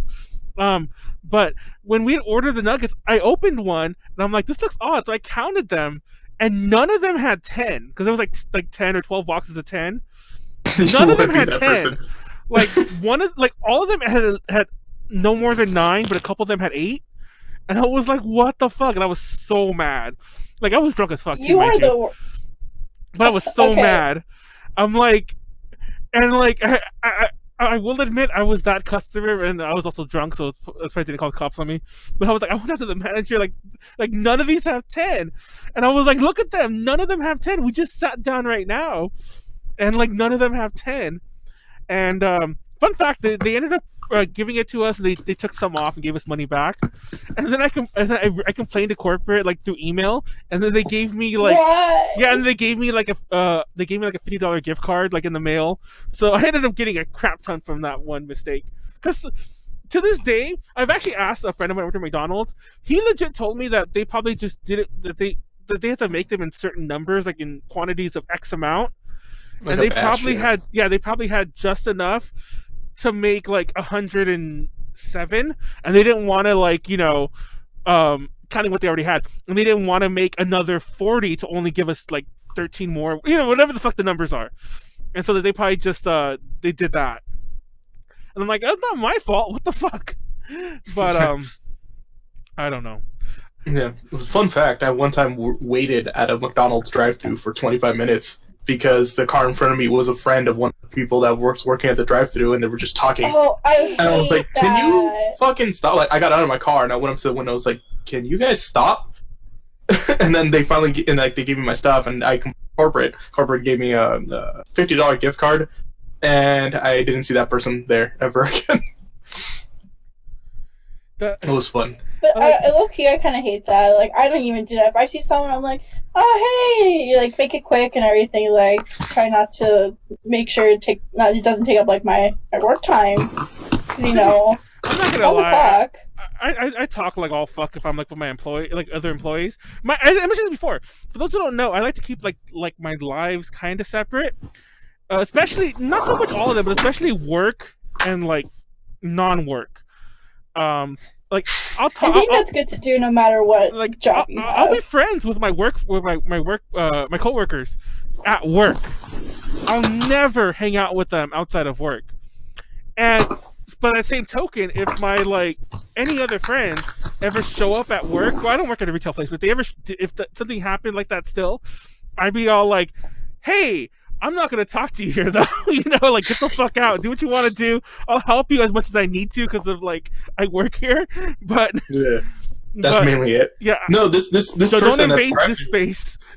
yeah, this person that directed it was this out the window, just talking like that, hanging out the window, and I was like, okay, is this happening? Oh my god. But yeah, granted that I think the McDonald's where it's down the street from my house is a training McDonald's where they send all the newbies at. So oh god, it's the service is always horrible just because it's always new people. It's understandable, you have new people there, but when stuff like that happens, I'm like, it's midnight. Let me get my food and go home. Yeah, Speaking of it's midnight, please do not walk into a restaurant within 15 minutes of it. Just don't do that anywhere. Yeah, honestly. that's not just a restaurant thing. But to be fair, this McDonald's is 24 hours. Yeah. To be fair, the one I was at is 24 hours dining room too. Because a lot of them are 24-hour drive-through.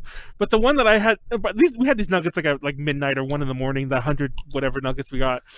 That McDonald's is the one near to me. It's all 24 hours, and you can eat there at 2 in the morning, like the crackhead I am. Yes, I want my fun fact. I think I mentioned this before. At between midnight and 5. If you never didn't know this, I don't know if this is all McDonald's. They have a really weird menu where they don't really serve all of anything. I'm sure somebody could tell you exactly what's off the menu. I know what you're talking about. Yeah, I can't. But if you ever do what I do, keep in mind they might not have that weird specialty sandwich you wanted. They're not gonna have the Angus fried grilled chicken bullshit or whatever and making things up. But yeah, that happens everywhere. Oh yeah, but fucking customers, you know how many times at Subway a fucking group of people would show up I think I mentioned the story one time. I was closing and I was I had just gotten reprimanded the day before for closing early. So I was careful not to do it the next day, but I had forgot to lock the door. So we're already cleaning. It's we close at 9. I don't know the exact time. I'll say 9. We close at 9. It's legit 9:05. We turned all the stuff off we could already. And some customers walk in, and I'm like, oh my God. I'm like, sorry, we're closed. And they're like, oh, really? We just want to get some sandwiches real fast. Is it fine? And in my head, I'm like, they seem nice. My boss yelled at me yesterday for closing early. This will be my good deed. I'll make them the fucking sandwiches. And they come in. And it's like 3 or 4 college fat looking guys, and they seem cool so far. They ordered the most annoying sandwiches. For those who don't know, there are sandwiches that are harder to make, obviously, than others. They ordered. I can't remember them all. I'm not gonna stop the story with that. But they ordered the worst order you could possibly order. Took all of our time. Everything had to be toasted. All this crazy bullshit. And we didn't toast very often back then. Now I think say everything's toasted is a weird, a normal thing. Back then you didn't toast shit. But and when they're all done.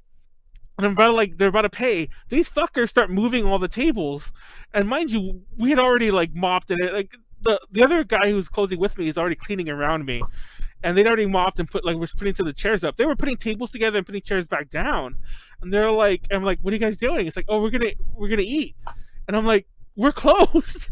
It's 9:30 now. We should be gone. And they're really not gonna let. And they started yelling. They started fighting with me, and it was really annoying. It was really hard to get them out.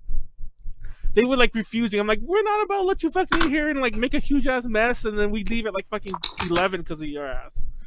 But yeah, do you guys have to serve people who come in 15 minutes before, Molly? Yes. I once had someone come in. And they were like, what time do you... It was 11:59. They asked, what time do you close? And I said, in about 45 seconds. And they said, oh, good, we made it. And we served them. Are you serious? Mm-hmm. That's some bullshit. I fucking hate people like that. Especially like when people you like can't just tell them like kind of like we did with them. Like we're serious. We got to get this shit to go.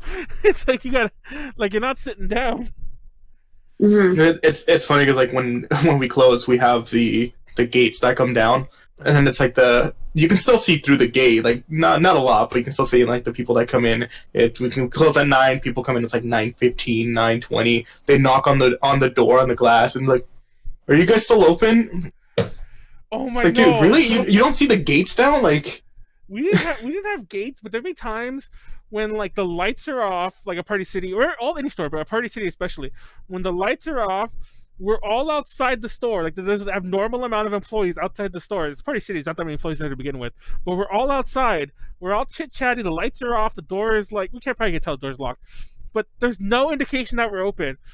And the customers will dead ass walk right past us, standing outside the store, and jiggle the door handle. They're like, "Are you guys closed?" I was like, "Yeah, we closed like 10 oh, minutes." I love literally that. I love the that. worst When you try to people. open the door. Yeah. You try to open like you're already out. I'm already outside in Yeah. just like turning my car, and I just see people go up, and then they're just only handle and confused. Like, oh, why are they closed? And the amount of people who would be all like, I just want one thing. And I'm like, that's nice. Come back tomorrow. And usually we do tell them that in a nicer way. It's like, oh, yeah, we have that. We have to come back tomorrow at 9 or whatever the fuck time we open. And they're like, can I just go in and get it right now? And I'm like, we're closed. Like, if it's a minute. If it's like a minute after we close and somebody just like, hey, I'm just here to get like a currency card for like PlayStation or Xbox or whatever, that's fine. I'll help you out. But if, like I'm closed like 5 minutes in and somebody comes in, it's like, oh, so you guys close? I just want to take a look around real quick. I was like, I already know what I want, but I just want to take a look. I'm like, no. I'm sorry. Like we open up at 10 a.m. the next day. Well, like Party City's harder to do that with. But we've had people like, I just want to come in for cups, and then once we our dumbasses let them in. And once we let them in, it's like, oh, I'm in. And they start like, they don't do that, but they basically do that. They just like run down every aisle getting like 5 other things. And like, more than once, like 3 or 4 times in my years at Party City, we've locked customers in the store. I got locked into Bloomingdale's once. Yes, because It was at Mall of America, though. We weren't even shopping at Bloomingdale's. We were just walking through Bloomingdale's because that was the closest that we could get to our car. And by the time we made it from like the entrance on one side to the exit on the other side, they had locked us they in. locked you in. I don't want to be in this store. Help! Like we weren't even shopping there. We were just walking It's through. pretty funny. Like we don't even have that excuse. Like customers would just come in and just like. Well, it's funny because whenever it happens, like a huge thing happens. Because usually, like obviously, most of the time we're gone, and like the customer will like call the cops or something like that. I mean, because what else do you do? And then the cops will show up and they'll call like they'll like call some. I don't know how the system works, but eventually it'll go through to a manager and it's like somebody come open the door for this customer, or they'll break it, and it's like, oh shit, or just as likely. That's only happened once, I think. But more than likely, what'll happen is they'll walk them to the emergency exit, they'll leave it, and then the cops will stay there until somebody shows up to close it back up. Mm-hmm. Well, I mean, we got let out. There were still people there. I mean, like literally, they had locked it. Oh no! And like a minute before, but yeah. Well, when I say we locked understand. customers in, we locked customers in. We've locked employees in before too, like Halloween employees. We try because there's like 30 employees and we're not used to that. You know, like we make announcements too. There's always somebody every year, be it an employee or a customer. It's like announcements are made that we're gone, and it's like everyone to the front, we're leaving. But when it's Halloween, you have like 40 employees. You don't know who the fuck some of the newbies are. And then we'll lock them in. And they're in the bathroom a lot of times. Like we had customers like, why the fuck are we in the bathroom at like half hour after we closed? It's like, what were you doing in there for a fucking half hour? Didn't notice. Anyway. I was like, if I have to take a shit, time waits for nobody. It's probably that person who clogged it up so bad destroyed our bathroom. Oh my god, that was terrible. But no, oh god. Anyway, I remember we this is not to go back to that, but one time our bathroom was like, it wasn't our bathroom. Like the septic tank outside had gotten like fucked up. But it became a thing where the landlords, you know, like the property management and the city, it was like they were like, it's on the sidewalk, it's the city's thing. They were arguing about who had to pay it because there was like this crazy huge like thousands and thousands of dollars like repair, and like it was in the street, like sewage was coming out into the sidewalk, like, you know, away from the store, like way away from the store. Wait, sandwiches are coming out on No, Sundays? sewage. Sewage. Oh, I think it said sandwiches. I was like, Oh my God, sandwiches. Was Subway coming back to haunt you? No, but TLDR. Jared, no! Jared, no! TLDR, they ended up giving us porta potties, like Party City did, like the company, ended up giving us porta potties because like the employees had to have a bathroom. Like legally, we have to have a bathroom, and we're like a standalone store. This store's next to us, but we're a standalone store, so it's not like go to the to the Subway next door or whatever the fuck. So it got to the point. That's where the sandwiches were coming It got to from. the point that we had to padlock the fucking porta potties. Because don't ask me why, but like fucking not. It was never shady. It's a nice area, but people. We still get the occasional homeless person. It was never a homeless person. It would just be random people, like people shopping at the Trader Joe's kind of next to us, would just get out their cars or with the Trader Joe's shopping cart, go up to the porta potty, just use it, and like that sounds like it's not a problem, but obviously you have like they're outside, so like there were more than once we go to use the restroom, but like they were both in use, and we're like, what the fuck? It's like these are just ours for the employees. And yeah, we had to padlock them, and then I have this. Oh, never mind. This story gets disgusting because like nobody would clean them, and they just sat like not like we didn't have to, like a company did it, but we were only paying them to do it like once a week. So if anyone did anything that wasn't liquid, so to speak, even the liquid TLDR, like in the sun for a week, you did not want to walk into that day after day one, because day one's the only day where it was pleasant, relatively so. Mm-hmm. Oh God! Oh, I'm remembering this too much. We got into a fight with the Wendy's across.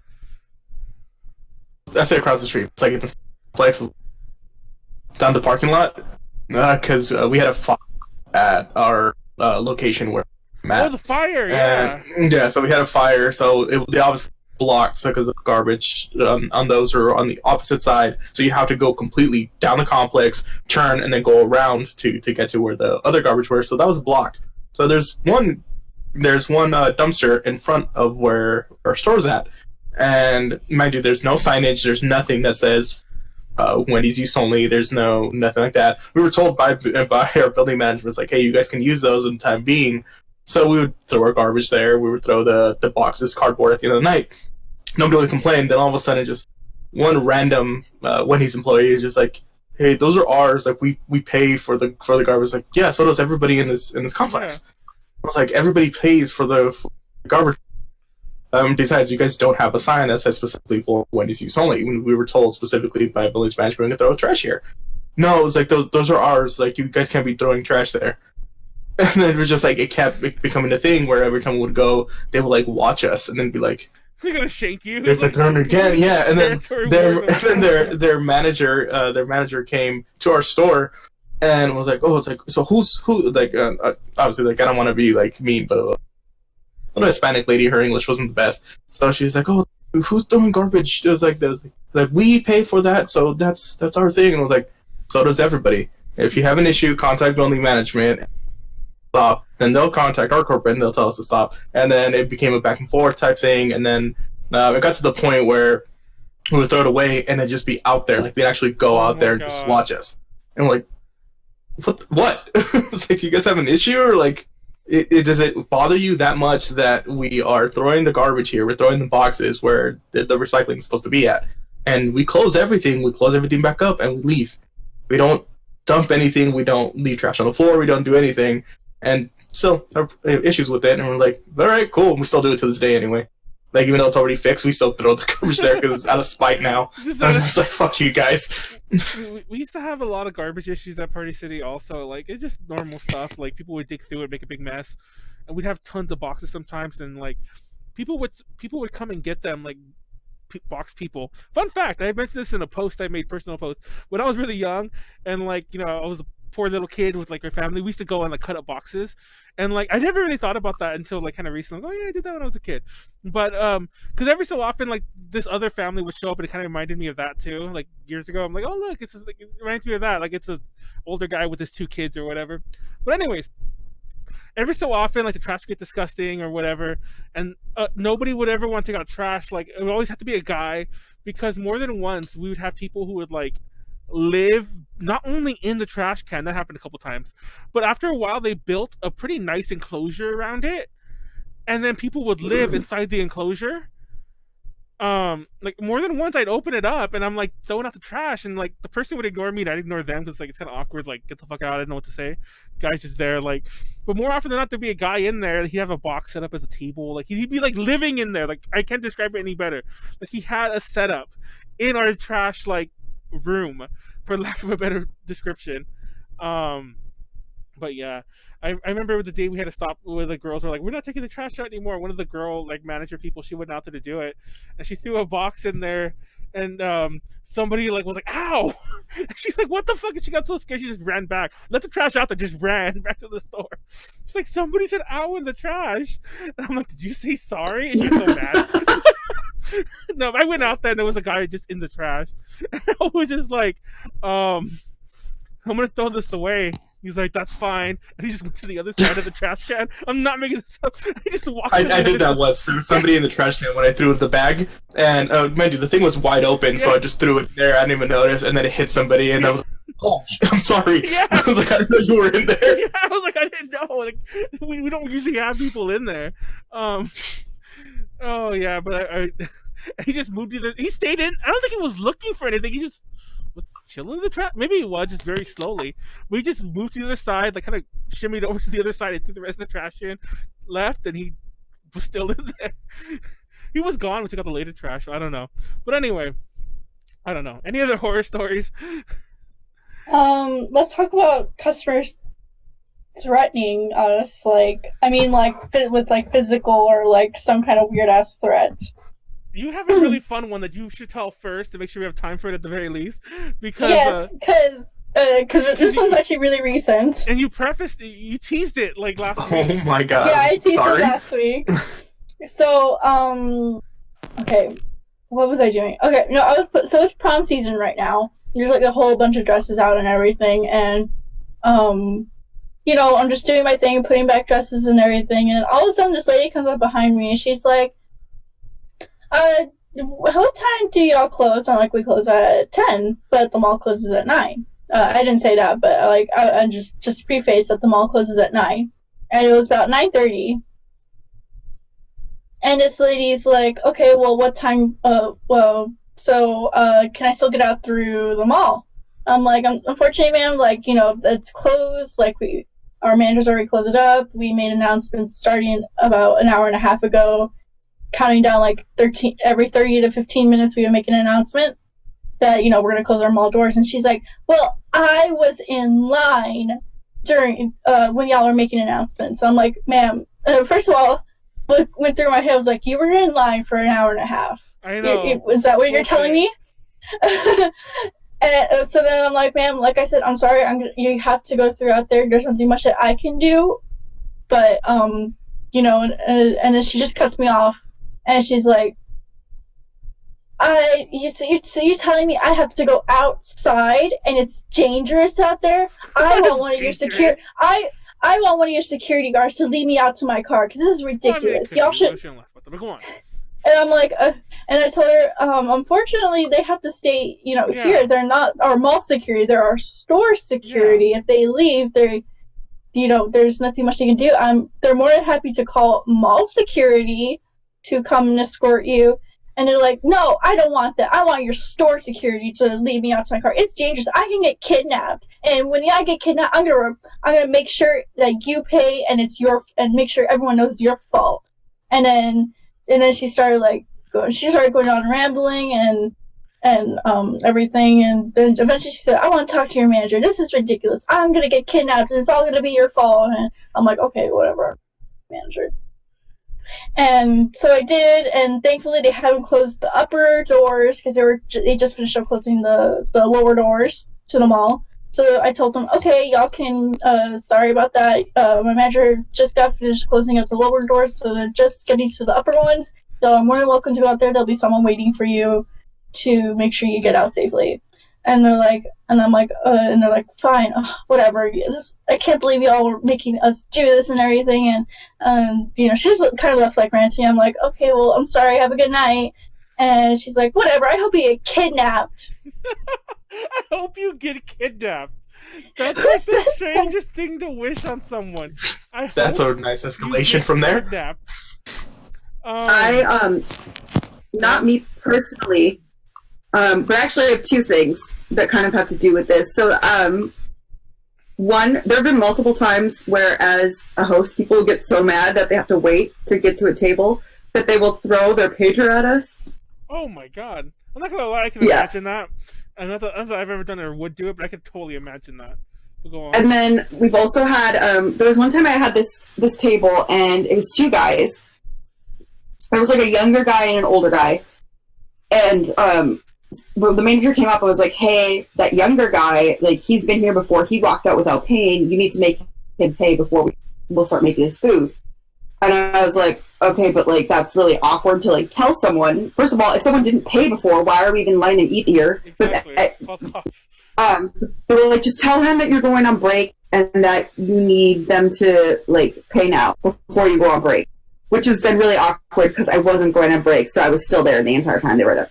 But anyways, so I basically said that, and the younger guy was like, yeah, whatever. And the older guy then was like, he's like, well, why? And I was like, oh, it's just like, so the breaker doesn't have to deal with it, haha, blah, blah, blah. And then I kind of walked away, and I came back, and he's like, you're not profiling me, are you? And I was like, no, this was like an older white guy. I should say that just for, like, because he was asking if I was profiling him. And I was like,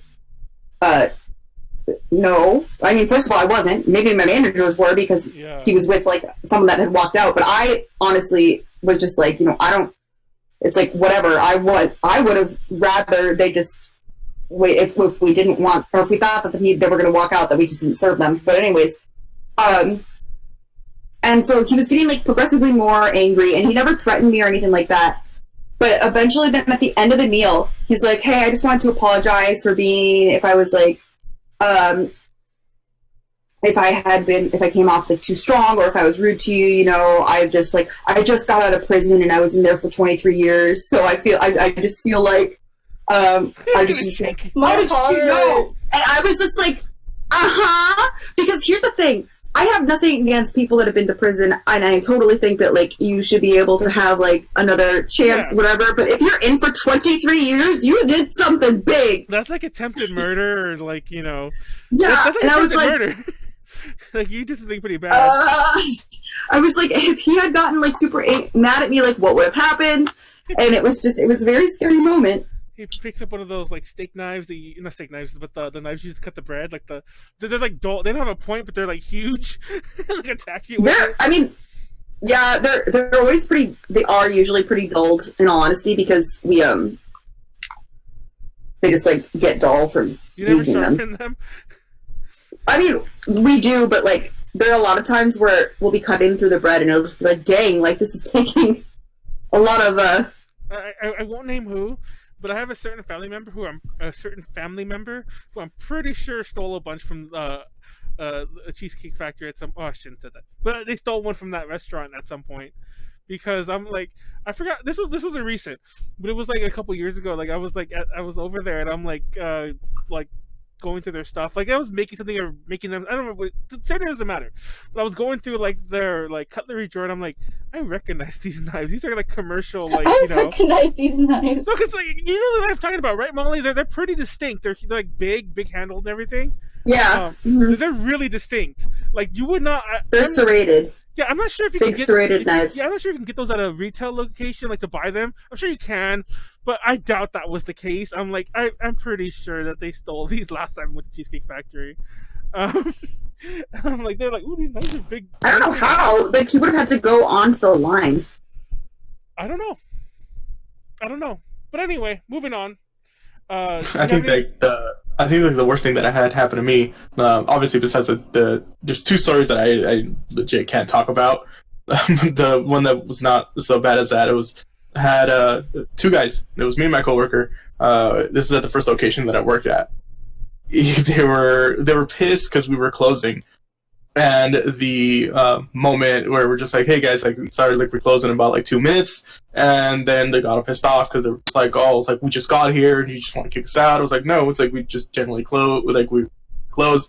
And then Joe was like, well, and then they started just profanities. I was like, fuck that, like, fuck you guys. And I was like, you guys just want to kick us out? I was like, what time do you guys get? And I was like, get out. Meet us at the parking lot. And I'm like, all right, cool. It's like, there's an exit right there. So we get out. And, like, I was literally at the point where just like, I kind of. I'm just like, I kind of wanted to get into that fight. So I was like, you know what? It's like, we close at. I was like, we're about to close. Well, I'll be out there in half an hour.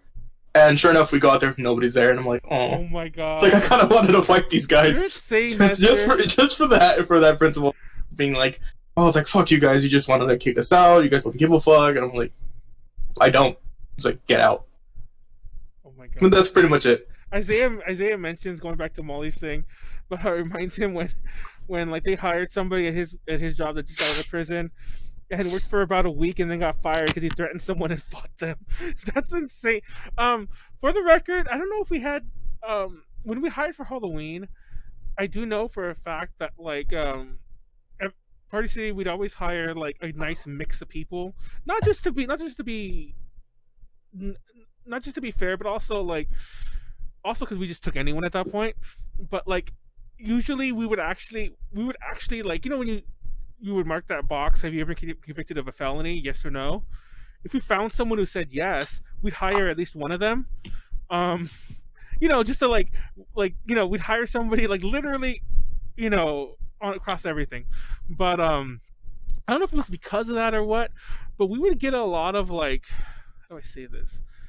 Nobody ever threatened us, for the record. Nobody was like ever mean, or they were actually really good, hardworking employees. I'm not saying that. We would hire like very thuggish people. And like I say that in a non like racist term, because I do know that people use that term in really bad ways these days. But every so often, like when somebody would shoplift or like would like, you know, would do something like that at the store, these fuckers would like run after them and like do everything you're not supposed to do. Like, mind you, like to them they were like, no man, this is my store, defending my shit, you know. Like it's part of it, it's like it's a good thing. Like, good on you. Territorial, which is pretty good. Yeah. But it's not like, it's like, dude, don't. It's not worth, like, you know. We've had somebody like get their arm smashed in a car door because they were trying to like get someone out who was like stealing and they stole a bunch of shit, to be fair. It wasn't like they just stole a thing. They like stole a bunch of stuff from us. They were shoving in the car and then jumped into it, and the guy tried to hold the car door open and like slammed on his arm or whatever. But and they got away as far as I remember. But they're like, oh my arm. I'm like, this is why you don't run after people. But no, of course we're not supposed to. In case you know, I mentioned this a couple weeks ago, and once again, fuck Party City because their policies were always kind of stupid. If you ever like want to steal so easy at Party City, fill up a cart and just walk out, because we're not really allowed to chase you or do anything about it. We call the cops, of course, but if you walk out and just calmly load up your cart, we don't have security at that lot we were in, or at the store, so you just calmly put your stuff away. You'll be long gone. Nobody will. And we're so short staffed. If you parked facing not the store, nobody would even go out for your license plate. So you'd be gone. And most employees probably wouldn't even care because like they like it. Oh shit! I'm putting the light up. I'm trying to put it down. Towards the end, we were so short staffed. Like when I was there, I'm sure they're even more short staffed now. That's another whole different retail story, by the way. But we were so short staffed at some points when like, even when I would like, I'm covering someone's break and I know it's just me and like one other person in the store, and I see someone stealing, I'm like, that's not worth my time. It's like, you know what I mean? It's like, you got us this time, guys. That one's on us. That one's free. Because it's like, what are you gonna do? It's not my fault that like corporate gave us like, you know, shitty hours that we can't like spread across the store. Like I can't call the cops if like it's just me and one other employee in here and there's a line or something, you know. There's other customers to deal with. I don't know. That's a whole different thing. People can't really walk out like at places like Molly's, but I guess you could dine and dash. Yeah. But for the record, one time I was at a Denny's. And we're talking about threatening story. I'll get back to that, but just real fast. One time I was at a Denny's and we were eating there like really late, and we were there for hours. We were like killing time playing Dungeons and Dragons. So that's why we did this. And we got up to go like outside because some of my friends wanted to smoke. So we went outside, mind you, we did leave, but our stuff was there. Like we had like Dungeons and Dragons stuff, so we left it at the table, went outside, and when we came back, they had cleaned up our table and had all of our stuff like in a pile because they thought we had dined and dashed. And I was so upset. Not only did they take away our food that wasn't like done yet, but I was like, "What the fuck?" It's like the stuff you were like gathering up was like worth way more than the stuff we would have done. It's Denny's. It's worth way more than the stuff we were like eating. Like, all the books and everything. They were just like, like we didn't. What the fuck? Anyway, but I've never really been threatened. I remember there was a point when like I think I told this story before where two employees were kind of fighting each other, and one of them I think was one of the ex-con people we hired, and one of them broke a staff thing, a walking stick, a dancing stick, dancing cane. That's the one I'm looking for. A dancing cane, like like just a long stick that's like tipped on either end, and broke it over someone's back. And then, fun fact, they threw it on the floor, and we found it years later when we cleaned up the store. Like we didn't notice it was gone, and nobody ever got like shot by this. So one of the other like more thuggy employees fashioned, like we had a pretty realistic bow and arrow set, and he had sharpened. Well, actually, to be fair, I took part in this too, so I shouldn't just put it on him. And we sharpened the arrows and we shot them into boxes. But those could kill a man, because like we would shoot them and they would go deep into a box and stay there. It's like we could straight up like go hunting with these or something. Maybe like probably wouldn't kill someone. We just hurt them really badly. But because I'm sure if we shot a deer with that, it'd probably just bounce off their skin because thick skin. But anyways, I don't know. Do you have any threatening stories, Molly? I think you're telling me. I don't know if you did. I already told them all. Oh, you did. Did you have? So I think that might wrap it up because I think we should probably start wrapping this up now. Even though we have a lot of people watching, and I almost don't. Not a lot. Well, actually, they kind of dropped. But we had a good podcast. We'll end on a high note. Fun fact: if you were like I told high note Nestor, of getting threatened. Huh? High note of getting threatened. Yeah, I know. Actually, no. Before we wrap it up, actually, a good point. Let's wrap it up with a fun story. I'll tell one really fast because that it's not even a fun story. I'll just say this, and you guys tell fun stories. Nestor kind of touched on this earlier, and I want to reiterate and join up with that again and circle back around that not all customers are terrible, and honestly, most of them aren't. Most of them aren't. The big problem is, and this goes with anything, a customer could be, unless they're like really nice and you see them all the time, or you see them all the time, most of the time, the huge faceless mass of just plain nice customers, you don't remember them. They come and go, like as customers should, for the record. Just they come and go. You never think about them again for the rest of your life. But of course, you're gonna remember that person who like made your life a living hell for that hour or two. You're gonna remember them. So that's like anything in life. So I do want to reiterate that. And there were several nice customers. There was one customer.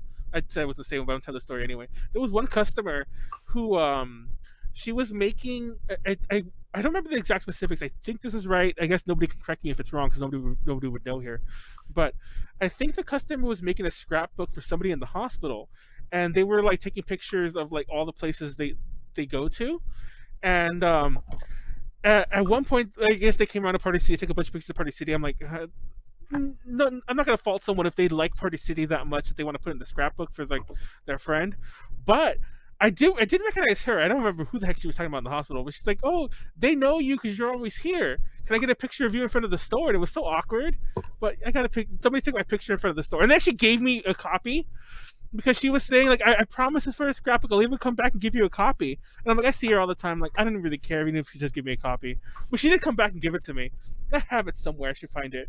And it's like the one picture of me in a Party City uniform, officially taken, that's printed out, that I think exists at all anywhere. And yeah, nice customer. That's pretty much it. Yeah, like I think I had was one guest. I was super happy. It was the 9 p.m. thing. Oh, gosh, but nice customer stories. Go on. In the it's 9 p.m. here. It's midnight in the. So I held the game for them. So they came back when it was the release.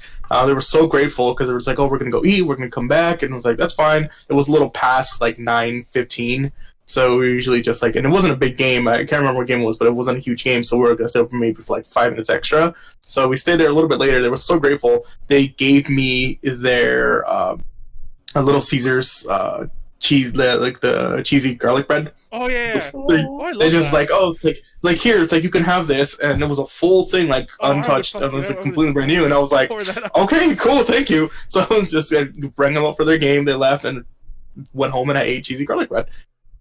I had a lady. This was during the season one time at Macy's, but I had a lady, and she was just like, I don't know what I was helping her with, but she was just so thankful that I helped her, cause I think she was in a time crunch. Like I said, I don't remember, but she brought me like lunch. Like she bought me lunch. She went to the food court. It was like, "What's your favorite thing to eat?" I'm like, I mean, I like this one Chinese place that's there, and she's like, "Oh, okay, I'm gonna go get you something to surprise you. I hope you like it." And I'm like, "Okay."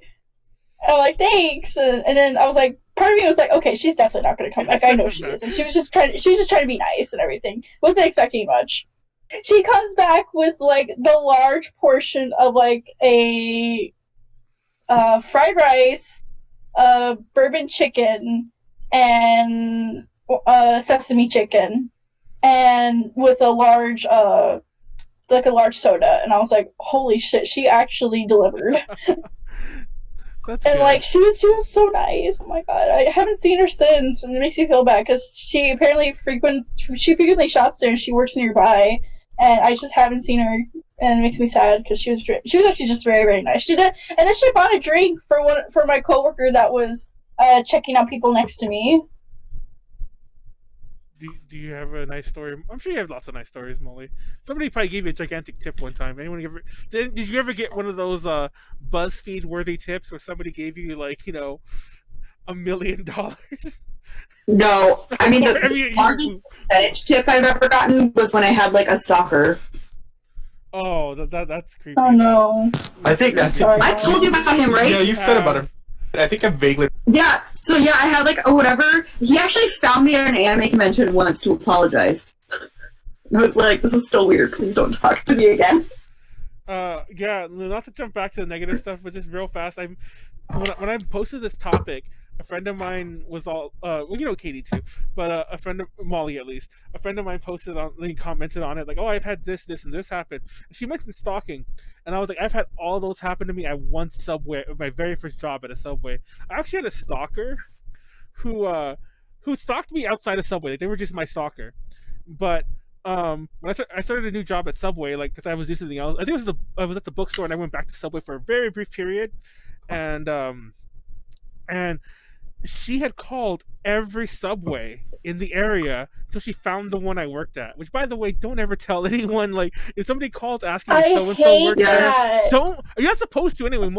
As far as I know, almost any store says don't give out personal information. Yeah, that's against our policy. And especially schedule, because they even told her like, oh yeah, he'll be in on Thursday night or something like that.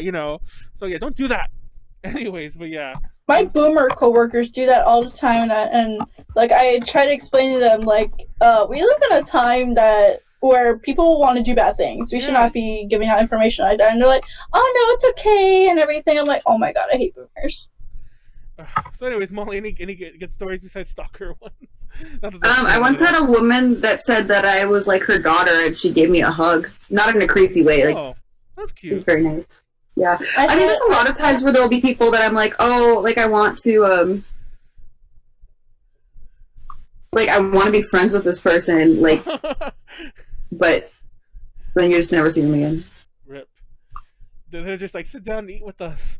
We had a guy that came into our restaurant every day, every Friday for like 3 years to get a pork chop, and we took the pork chop off the menu a couple weeks ago.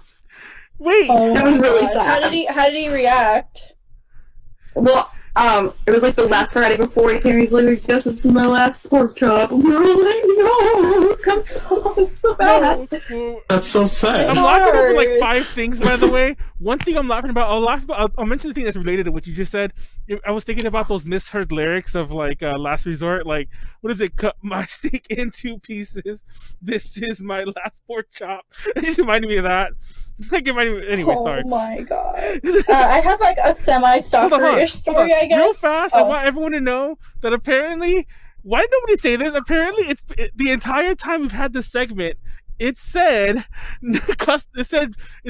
retail horror Stroies or whatever. It was misspelled this entire time, or Stroies, because the I put the Stroies for the entire time until right now I changed it. Well, because we just like seeing you suffer. No, did anyone else notice? I just didn't notice. To be fair, I think Weston was trying to tell me a long time ago, and I was just like, yeah. And I thought he was just asking me. Yeah, he even put it. He did put it. He said he put retail horror stories, and he put like question mark, and I'm like, yeah. And like he probably thought I was just being an ass, but I was like, I didn't get what he was saying. He was telling me it was misspelled like over an hour ago. Oh my god. Go ahead, Konaru. Okay, so I have a semi-soccer story, I guess. This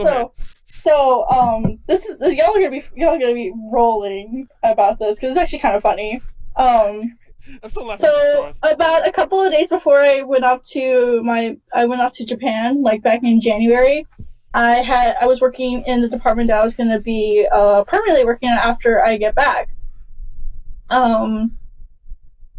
Hold on, I'm trying to remember. Sorry. Okay, so this dude comes in and he wants to pay with like his Macy's card, and usually we can look that up with the driver's license and his social security if he doesn't have it.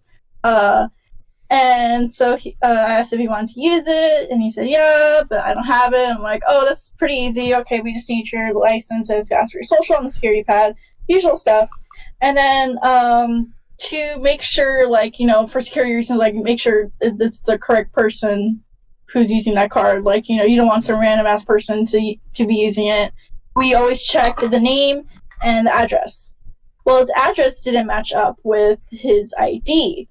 And usually we just ask them, like, hey, can you just, like, your address so we can use the card? It's just for safety reasons, nothing against you. And he's like, what do you mean? I'm like, I just need you to confirm the address. It doesn't match up to your ID. If as long as you can confirm it, I can go ahead and use it. He's like, what do you mean? Like, I don't understand. Not everyone gets their mail to their house. I'm like, yes, sir, I understand, but this is the policy that we have here to prevent fraud, and we're just trying to protect you as the customer, because if you know.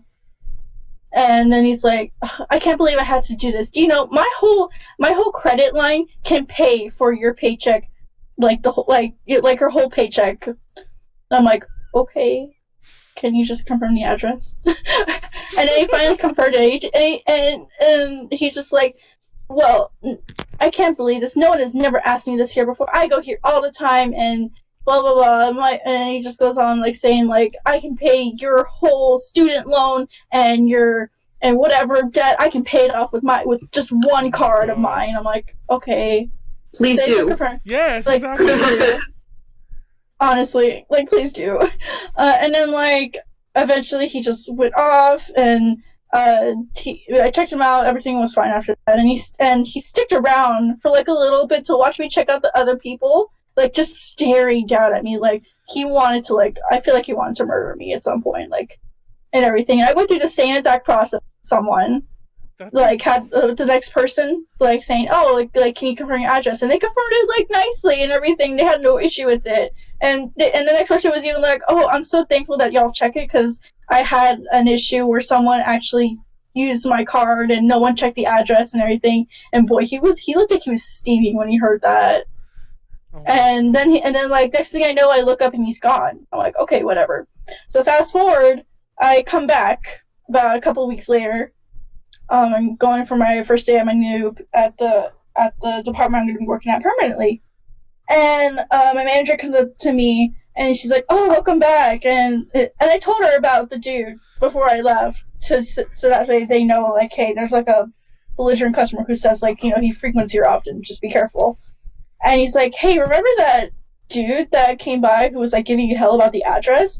And I'm like, yeah. And he's like, well, he came back and he was actually looking for you, asking, like, where's this rude girl? I need to speak to her. What the fuck?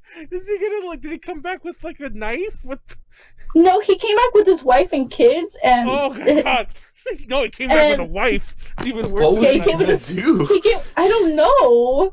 And, like, and she was like, and my manager was like, yeah, no, I didn't tell him that you were here or anything. I even told him, like, you don't work. You technically don't work here anymore, because at the time, like, I was transitioning between positions from seasonal to perm. Yeah. So technically, I didn't work there. And he was like, "Oh, thankfully you fired her. She was the rudest person I've ever interacted with. She had to ask me for my address and everything. Like, y'all have never done that before." Oh my god. And one of my boomer coworkers, sweetest guy ever. He's a veteran and everything. And I talk to him like all the time.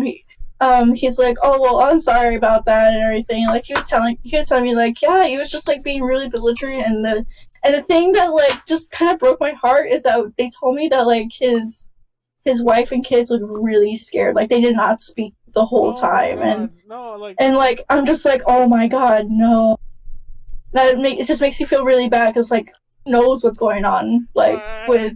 Most of the time when they have kids and they're making a big scene, like, in my experience, a lot of times the kids are just like, if they're not scared, they're definitely mortified as well. They're just like, if they're older, they're usually mortified. Like, by older I mean like early teens. No, but like the way to describe it was like she was jumpy. Like, the wife was very jumpy, and like the kids were like holding on to their mom and everything. And like, oh my god, I feel so bad. Like, I wish I could do something for those poor kids and that mom, because like, why'd you bring it back down to the negative? Oh my god, I don't know, just looking back, I just feel bad, like, I couldn't be there and like confront him and be like... Well, it was funny for a minute, but... Yeah, it was funny, because like, the credit thing, like, I could pay your bills with just one credit card, because my credit's so good. For the record, like, there's a friend of mine, a con friend, mind you, I'm not going to name who they are, it's nobody like big that within like that everyone would know, but definitely Molly knows her, I'll tell you later. But there's somebody who I became friends with again, like, after we didn't talk. It was nothing really big, but we didn't talk for a while, became friends again. And out of nowhere, we had this huge argument where they were like, they didn't say like stupid, like, they were like, I have so much money these days, I could pay off, like, I could buy you right now, and just, like, I could. And I'm like, I hate people like that. Yeah, I'm like, what are you talking about? Like, we weren't even talking about money. It wasn't even like this weird, like, showdown of who makes more. She just got really crazy. I think she was drunk, and she just got really like crazy about like how much money she makes. And I'm like, I don't even know. And then we start arguing. I'm like, I'm done. I'm not gonna talk to you again. And we haven't talked since. But I was laughing my ass off. That's just another thing. I have a friend who made that exact same argument to me kind of recently. But I was laughing because I mentioned earlier before you started talking that it said Stroies there the whole time. But in the chat, I was like, "Sorry, guys. I ignored you. I ignored you guys the entire podcast. But I didn't put podcast. I put podcart. So everyone just went more crazy. Podcart. And now it says like Horror Stroies podcart. Okay, so sorry to cut you off, but speaking of horror stories, I just logged onto my work thing because I wanted to know what time I go in tomorrow. I go in early tomorrow, but so earlier today I had my schedule, laid out for like the next 4 weeks. They just got rid of 2 of the 4 weeks, which is indicating to me that I think they're going to close my store soon. Close it, or just close it because of the Corona. We don't say that word. We say the C word. The C word. You don't even know beer or anything like that. Yeah. But yeah, the C91, I actually think like I have like only 2 weeks. Like the next 2 upcoming weeks are already scheduled, but the other 2 weeks after that, they completely cut it out. I don't know what happened. Or the store's closing in general. But no, it's not the store's closing in general. Oh, wait, you're Macy's, like, right? For some reason I keep thinking, because you said Sears. Macy's is actually doing good. Even though we closed like a couple of stores up north, like we're doing actually really good. We're the one I work at is actually the top store in the district. So. Well, we'll start wrapping it up there. On that That's note, a horror story, though. I know. Let's not get back to that because I actually had a good time forgetting we're living in the apocalypse right now. But yeah, I almost want to put that as the description, but it's so YouTube not friendly. Not that it'll get me demonetized, but like it's all misspelled. Horror Stroies Podcart. Pop-Tart. Let's go with that. But we'll see. I'll make sure to reference it because I'm not sure if some people do watch all the way through. Fun fact: I want to shout out this page real fast on Facebook. Their name is Made in Heaven 48. They shared our most recent podcast, and I guess they watched the whole thing, or they at least watched the BNK part. It's all in. I assume that's It looks like Thai. I can't. It looks like Thai to me. Send me the link. Yeah, and they put that we talked about. They even mentioned me about like at whatever so and so mentions Nick graduating and now he doesn't want to support. He just want to be an Idol fan anymore. Like I'm like, oh shit. So yeah, I guess it translated in case they can't understand what we're talking about. But they did mention they shared it mainly because like, oh, people in English are talking about the theater bullshit for being K48. I'll send you the link later on. I'll have a link in the description if anyone is still watching this far and cares. If you're on YouTube. Speaking of which, I want the link. I want the link now. Oh my god, wait, it's on my phone. If anyone, speaking of YouTube, like, comment, subscribe, hit the notification bell. If we made you laugh at all this show, you owe us a like. No. Or you owe us a dislike. If you're Cinderella, just dislike. If you're Cinderella, get the fuck away from our YouTube channel. I'm just kidding, I'm joking. You're Cinderella, get the fuck away. Get the fuck away from this YouTube channel. I threatened you once, and I'll do it again. Fun fact. Oh, pilot. If anyone likes Cinderella, like the musical, like the Rodgers and Hammerstein Cinderella, I love it, by the way. The original televised version, not the one from 1960, whatever. It's for free to watch on YouTube. I actually watched it like 5 times recently. So, fun fact, go watch that. There's actually a really cool version in the 90s with Brandy. That was not free on YouTube, but that's a cool one too. Watch that one also. But the 60s one is free on YouTube. So everyone, go watch that. I have a link to that below because that's free. And it's been free for months. I think it's gonna be free for a while. Watch the charge for it by the time I make the link. Before I actually start wrapping it up real fast, next week is next Tuesday we're doing Animal Crossing with Callie. And then next Friday we'll be playing Animal Crossing forever. I do think I'm gonna stream at some point sometime between now and next Friday of doing those pick cross puzzles, the one that took me 3 hours. I'm gonna do the next big one like on a stream and see how long it takes. Not gonna lie, the reason I also want to stream is because I did look it up. People do play pick cross a lot on Twitch, and I'm hoping that somebody stumbles across my stream and helps me. Because there are times I need a second set of eyes. Like I have said it to people. I'm like, what's wrong with this one? I'll send it to them, and they're all like, oh, they circle like this one needs to move here, you know.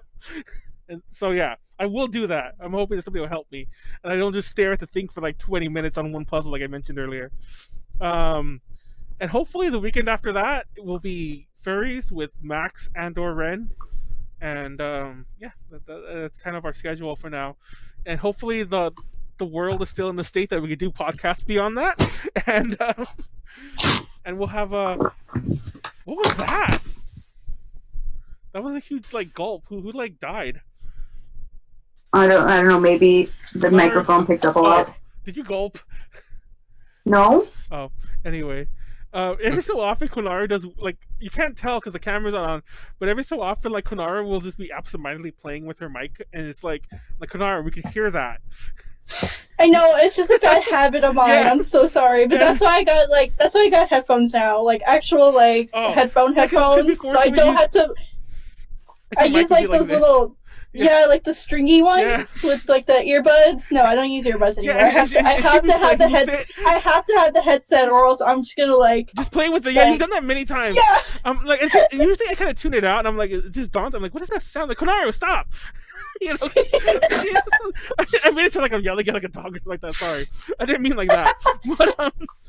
But no, I will buy Konaru a webcam if she doesn't get one soon though. Do it. She needs a webcam. It's like to catch a predator. Really disgusting. They have to go call Chris Hansen on me. It's like, I will call Chris Hansen on you. I think to close this out as well is like, one, I still have this one that I need to get to you. Oh, you do, yeah. And then 2, might blow people's minds. In my 27 years of life, I have not once ever gone to Dessert Factory. Never. Dessert Factory. Dessert Factory.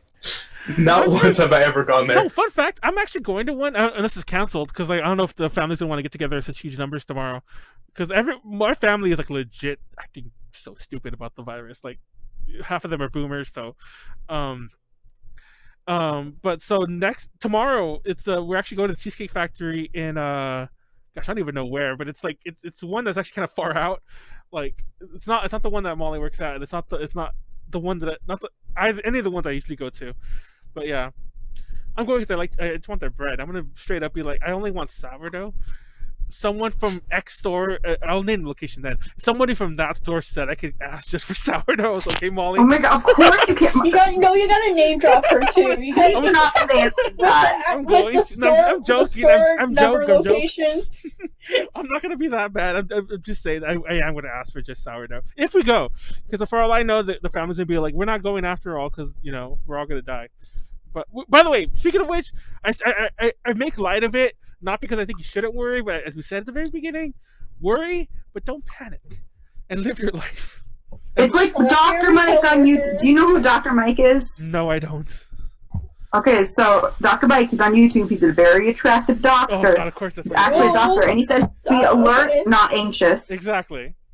That's pretty much exactly what I was saying earlier. I used some bad words at first. I mean, not bad words, but like I worded it badly. But that's basically what I was saying. It's he is attractive. Oh God! I was all like, hit the notification bell. I Fuck like Energy McDreamy. Connections. I have a link I to like his channel McDreamy below. up in here. Watch, he gets more likes, more subs than us. But I'm sure he has Wait, more subs than us who? Dr. already. Mike? Well, Dr. I Mike has millions of subs. He already has don't way mean more that, than us. but I mean, He is a McDreamy. No, but I mean, Watchy gets more likes via our video than we've got, via Oh. having our video. Like everyone's just like, oh, Dr. Mike's in the description. I'm gonna click on that instead. But anyway, We talk about the podcast where we mention Dr. Mike at the very end for 3 seconds. I'm gonna fucking put that. You better believe I'm putting that in the tags, though. I'm just letting you know. Whoever's might be searching this, why is Dr. Mike in the tags? But on that note, so I mentioned the podcast schedule. Just sub to us on Patreon if you can. Up to I think $2, you get tier start. You can get a bunch of early stuff. I will admit that because of the C virus, a lot of stuff that was on the table, we had interviews lined up to go, and I had some special projects that I was doing with people. I mentioned before, we're gonna do a lot of stuff in China and stuff like that. Obviously, almost everything has fallen through, so I apologize if it's a little dry in terms of things we can give Patreon exclusives, but I'll figure something out. And we still have a couple videos in the archives, and that's also why I said earlier that we're gonna put all the past interviews that we did but just never had time to finish. I'm gonna slowly start putting those out in some form, so everyone keep an eye out for that. And also the Patreon, as far as I'm concerned, you get some free stuff here and there. Not free stuff, you get some cool stuff here and there. The big thing, as far as I'm concerned, and I think most people view it as, you help us out. If you can't, that's cool. Just keep watching our shit. At the end of the day, that's all I really care about. And that's it. Thank you, Molly. Wait, first of all, thank you, Nestor, for joining us. You were the My dog joined at the end too. Oh shit! Doggo showed up. What's your doggo's name? Dude, she's just glaring at me. I don't know why. Crazy. It's kind of scary, actually. She's gonna bite your ass. Well, what's your doggo's name? Harley. So it's Harley, Nestor. Thank you guys for showing up. Molly, thank you for showing up last minute. I didn't even ask you, but I'm glad you were here because it was a nice change up in some of the stories, to be able to tell some service industry ones.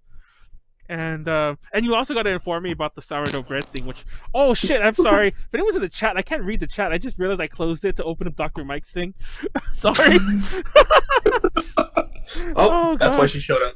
Oh, mine closed today, I think, for the month. I think he's talking about the store. Oops. I just saw that right now.